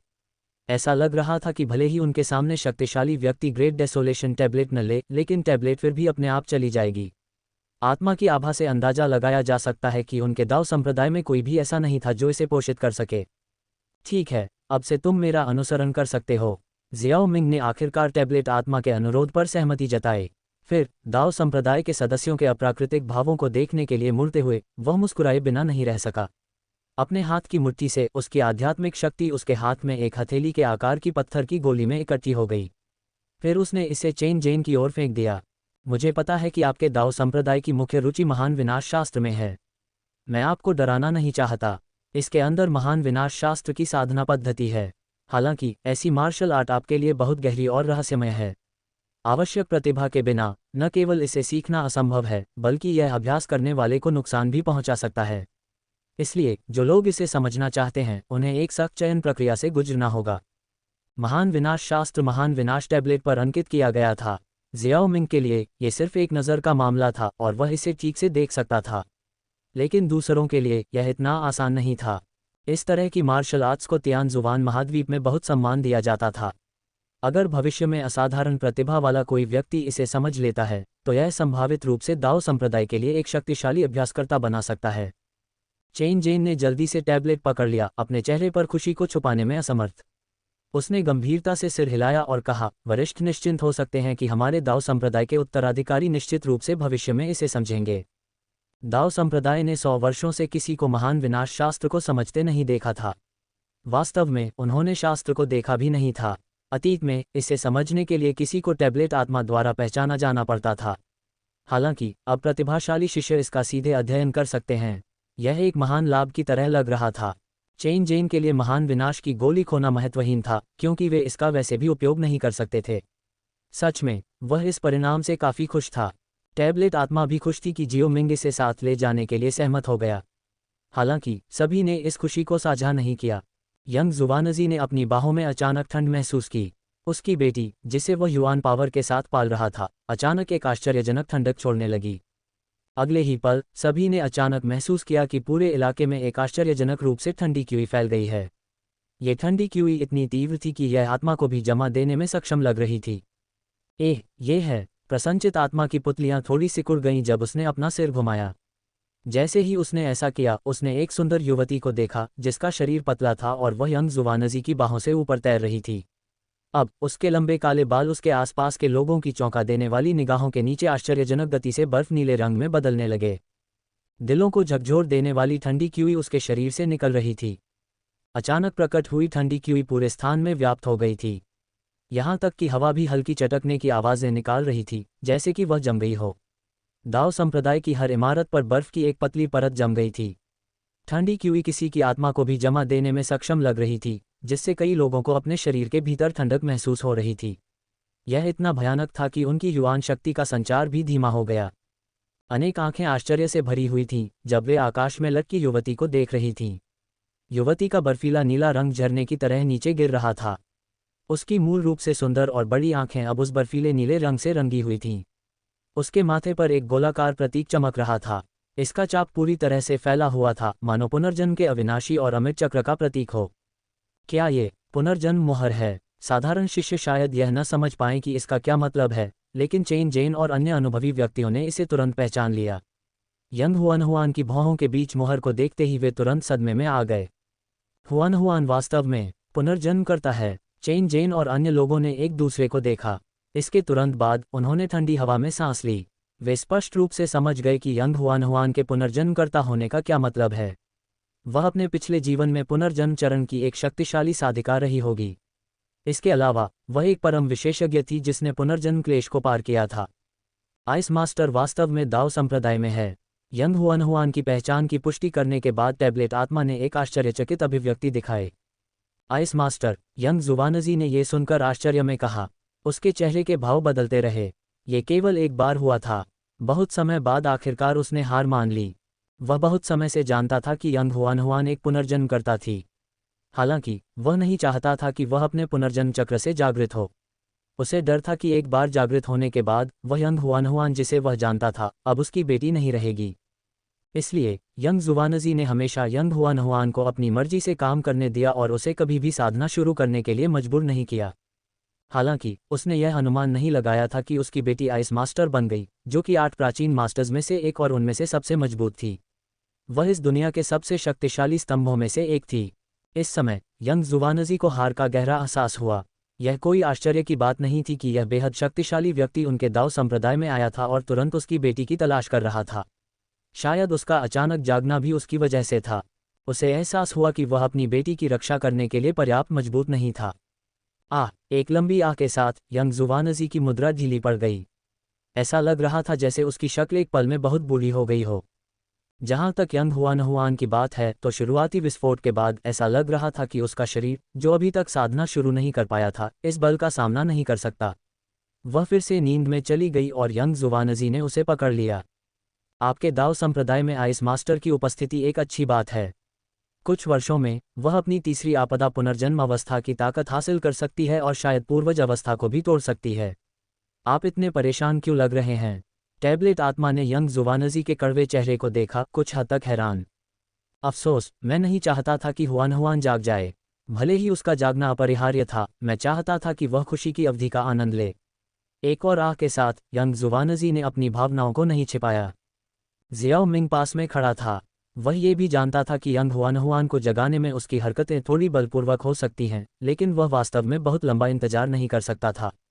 मुझे स्वीकार करना होगा कि इस बार मैं थोड़ा जल्दबाजी में था। इसलिए मैं दाओ संप्रदाय की मांग को स्वीकार करूंगा। आप जो भी मांगते हैं, चाहे वह कोई और साधना पद्धति हो जो महान विनाश शास्त्र से अधिक शक्तिशाली हो या आपके कट्टर दुश्मन युआन गेट का विनाश, ये सब संभव है। चेन जेन और अन्य लोगों की सांसें ये सुनते ही तेज हो गईं। उन्हें शायद ये पता न हो कि उनके सामने मौजूद पावरहाउस किस स्थिति में है। हालांकि उन्हें पता था कि दूसरा पक्ष बहुत शक्तिशाली है। वह एक ऐसा व्यक्ति था जो उनके पूरे दाओ संप्रदाय को परास्त कर सकता था। उनकी उपस्थिति ही उनकी सांस लेने में कठिनाई पैदा करने के लिए पर्याप्त थी। यदि ऐसा कोई व्यक्ति दावा करता है कि वह युआन गेट का विनाश कर सकता है, तो उन्हें विश्वास था कि वह ऐसा कर सकता है। हालांकि चेन जेन और अन्य लोग स्पष्ट रूप से उत्साहित थे, लेकिन उन्होंने तुरंत बोलने से परहेज किया। आखिरकार जियाओ मिंग का मुआवजा उनके संप्रदाय के नेता के लिए था। अंत में यंग जुवानजी ने बात की। मेरा अनुरोध है कि आप मेरी बेटी को अपना शिष्य स्वीकार करें। जियाओ मिंग अचानक स्तब्ध रह गया और उसे लगा जैसे उसने गलती से अपने लिए एक गड्ढा खोद लिया हो। क्या यंग जुवानजी को दाओ संप्रदाय के हितों को पहले नहीं रखना चाहिए था? अध्याय 570 महान यान साम्राज्य। चेन जेन और अन्य लोग भी आश्चर्यचकित थे। वे जानते थे कि उनके सामने रहस्यमयी व्यक्ति वास्तव में शक्तिशाली था, लेकिन जल्दबाजी में उससे शिष्य स्वीकार करने के लिए कहना क्या दूसरा पक्ष भी इसके लिए सहमत होगा? इसके अलावा इस शक्तिशाली साधक की रहस्यमय उत्पत्ति को देखते हुए उन्हें ये जानने के लिए बहुत अधिक सोचने की जरूरत नहीं थी कि दूसरा पक्ष उनके दाव संप्रदाय में नहीं रहेगा। अगर वह वास्तव में आपकी बेटी को अपने साथ ले गया तो क्या आप वास्तव में अपनी बेटी को उसके पीछे जाने देने में सहज थे? इसके अलावा जिस व्यक्ति के पास पुनर्जन्म की मुहर थी उसे वास्तव में किसी को गुरु के रूप में लेने की जरूरत नहीं थी। एक बार जब उनकी पुनर्जन्म अवस्था की यादें बहाल हो जाती हैं तो वे स्वाभाविक रूप से एक सुपर मजबूत साधक बन जाते हैं। ये देखते हुए कि यंग हुआन आइस मास्टर का पुनर्जन्म था दुनिया में सबसे मजबूत व्यक्तियों में से एक, प्रतीक पूर्वज के बाद दूसरे स्थान पर, उनके सामने ये रहस्यमय व्यक्ति शायद उसके जितना मजबूत भी न हो। क्या उसके लिए उसे अपने गुरु के रूप में पूजना व्यर्थ नहीं था? इसके बजाय युआन गेट के विनाश को चुनना बेहतर हो सकता है। इससे न केवल उनके संप्रदाय का बदला लिया जा सकेगा बल्कि यंग हुआन को बढ़ने के लिए एक सुरक्षित वातावरण भी मिलेगा। चेन जेन और अन्य लोग यंग जुवानजी को अपना मन बदलने के लिए राजी करना चाहते थे लेकिन वे अंततः बोलने के लिए खुद को नहीं ला सके। यंग जुवानजी ने उन पर अपना हाथ लहराया और फिर जियाओ मिंग की ओर अपनी मुट्ठी बांधते हुए कहा, मैंने इस मामले पर अपना मन बना लिया है। कृपया मुझे यह अनुरोध स्वीकार करें वरिष्ठ। एक पल की चुप्पी के बाद जियाओ मिंग ने आह भरी और उत्तर दिया, मैंने कभी शिष्य लेने के बारे में नहीं सोचा था लेकिन चूंकि मैंने आपसे एक अनुरोध का वादा किया था इसलिए मैं अपने वचन से पीछे नहीं हटूंगा। हालांकि क्या आप मुझे अपना उद्देश्य बता सकते हैं? यंग जुवानजी ने उत्तर दिया, मैं वरिष्ठ से कुछ समय के लिए हुआन की यादों को सील करने के लिए कहना चाहता हूं, कम से कम उसे खुशी की एक आखिरी अवधि का आनंद लेने के लिए। जियाओ मिंग ने सिर हिलाया और कहा, यह किया जा सकता है। पुनर्जन्म की मुहर धीरे धीरे अपने आप खुल जाती है और मैं उसकी यादों को सील कर सकता हूं। लेकिन अंत में जब ये खुल जाएगी तो उसे सब कुछ याद आ जाएगा। यंग जुवानजी ने सिर हिलाया, बस इतना ही काफ़ी है। बहुत अच्छा, मैं आपके अनुरोध से सहमत हूँ। आगे बढ़ो और शिष्यत्व समारोह की व्यवस्था करो। मैं दाओ संप्रदाय में लंबे समय तक नहीं रहूँगा, बस कुछ दिन, और फिर मैं उसे ले जाऊँगा।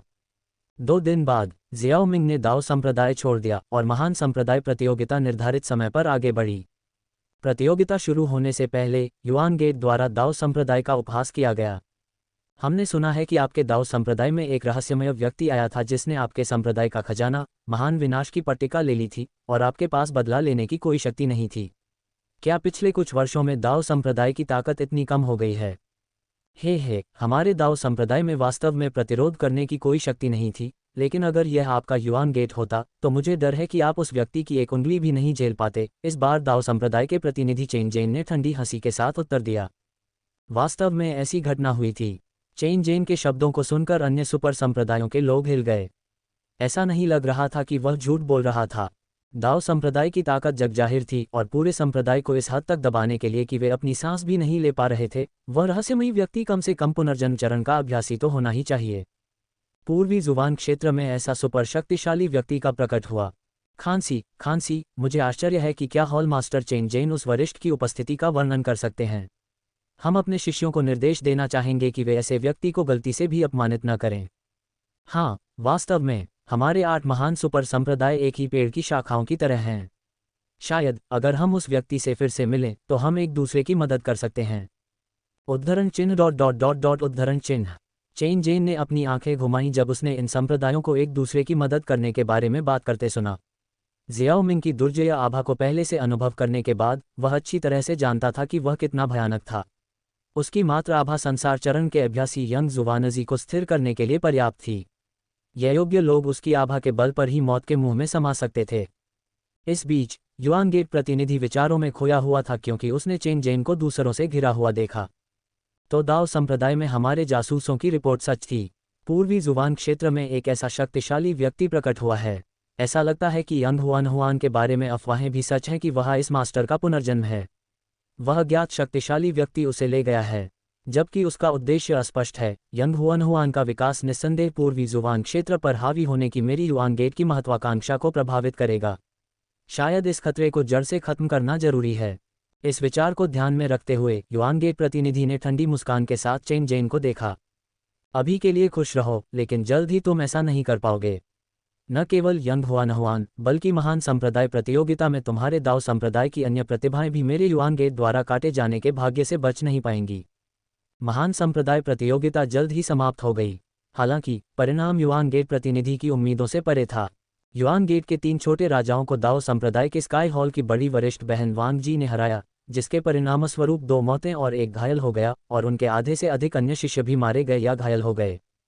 युआन गेट के प्रतिनिधि ने अपनी सांस के नीचे शाप दिया और अपनी आस्तीन के एक झटके से दूर जाने से पहले उन्हें बेकार कहा। अल्पविराम। पूर्वी जुवान क्षेत्र में कई साम्राज्य मौजूद थे जो सुपर संप्रदायों के अधिकार क्षेत्र में आते थे। महान यान साम्राज्य उन कई साम्राज्यों में से एक था, हालांकि एक अगोचर साम्राज्य। जबकि इसकी ताकत किसी भी तरह से साम्राज्यों के बीच असाधारण नहीं थी, इसने निचले मध्य स्तर पर एक स्थान पर कब्जा कर लिया। हालांकि ये प्रतीत होता है कि साधारण छोटा साम्राज्य एक अनूठी विरासत को छुपाता है। महान यान साम्राज्य के महान उजाड़ प्रांत के भीतर एक बार शक्तिशाली महान उजाड़ संप्रदाय के खंडहर थे। ये प्राचीन संप्रदाय पूर्वी जुवान क्षेत्र के वर्तमान सुपर संप्रदायों से भी अधिक शक्तिशाली था। हालांकि 8 पैतृक प्रतीकों में से एक भक्षण करने वाले पैतृक प्रतीक को प्राप्त करने के कारण इसने यमों का ध्यान आकर्षित किया और अंततः अपना वंश खो दिया और पीछे खंडहर के अलावा कुछ भी नहीं छोड़ा। वर्तमान में ग्रेट यान साम्राज्य 8 प्रमुख ताकतों से बना था, जिसमें 5 महान कुल और 3 महान संप्रदाय शामिल थे। इनमें से प्रत्येक सेना ने 100 साम्राज्य युद्ध के दौरान असाधारण प्रतिभाएं पैदा की थीं। 5 महान कुल मो, लिन, वांग, किन और हुआंगपो कुल थे, जिसमें मो कुल को शाही परिवार का दर्जा प्राप्त था। 3 महान संप्रदाय स्वर्गीय लुओ संप्रदाय, महान दुख घाटी और बर्बर राजा संप्रदाय थे। ग्रेट यान प्रांत ग्रेट यान साम्राज्य के भीतर स्थित था, जो इसके शाही राजधानी प्रांत के रूप में कार्य करता था। ये सबसे समृद्ध और प्रभावशाली प्रांत के रूप में प्रसिद्ध था, जिसे अक्सर शाही प्रांत के रूप में संदर्भित किया जाता था। ग्रेट यान साम्राज्य का शाही राजधानी शहर इस विशाल प्रांत के भीतर स्थित था। हालांकि भूमि क्षेत्र के मामले में सबसे बड़ा नहीं था, ग्रेट यान प्रांत में ग्रेट यान साम्राज्य के भीतर दुर्जय चिकित्सकों की सबसे अधिक सांद्रता थी। इसके अलावा साम्राज्य के कुछ सबसे कुलीन गुट यहाँ स्थित थे। ग्रेट यान प्रांत में 8 प्रमुख शहर वितरित किए गए थे, जिनमें से प्रत्येक गुट इनमें से एक शहर को नियंत्रित करता था। इसलिए कई मायनों में ग्रेट यान प्रांत को ग्रेट यान साम्राज्य का मूल माना जा सकता है।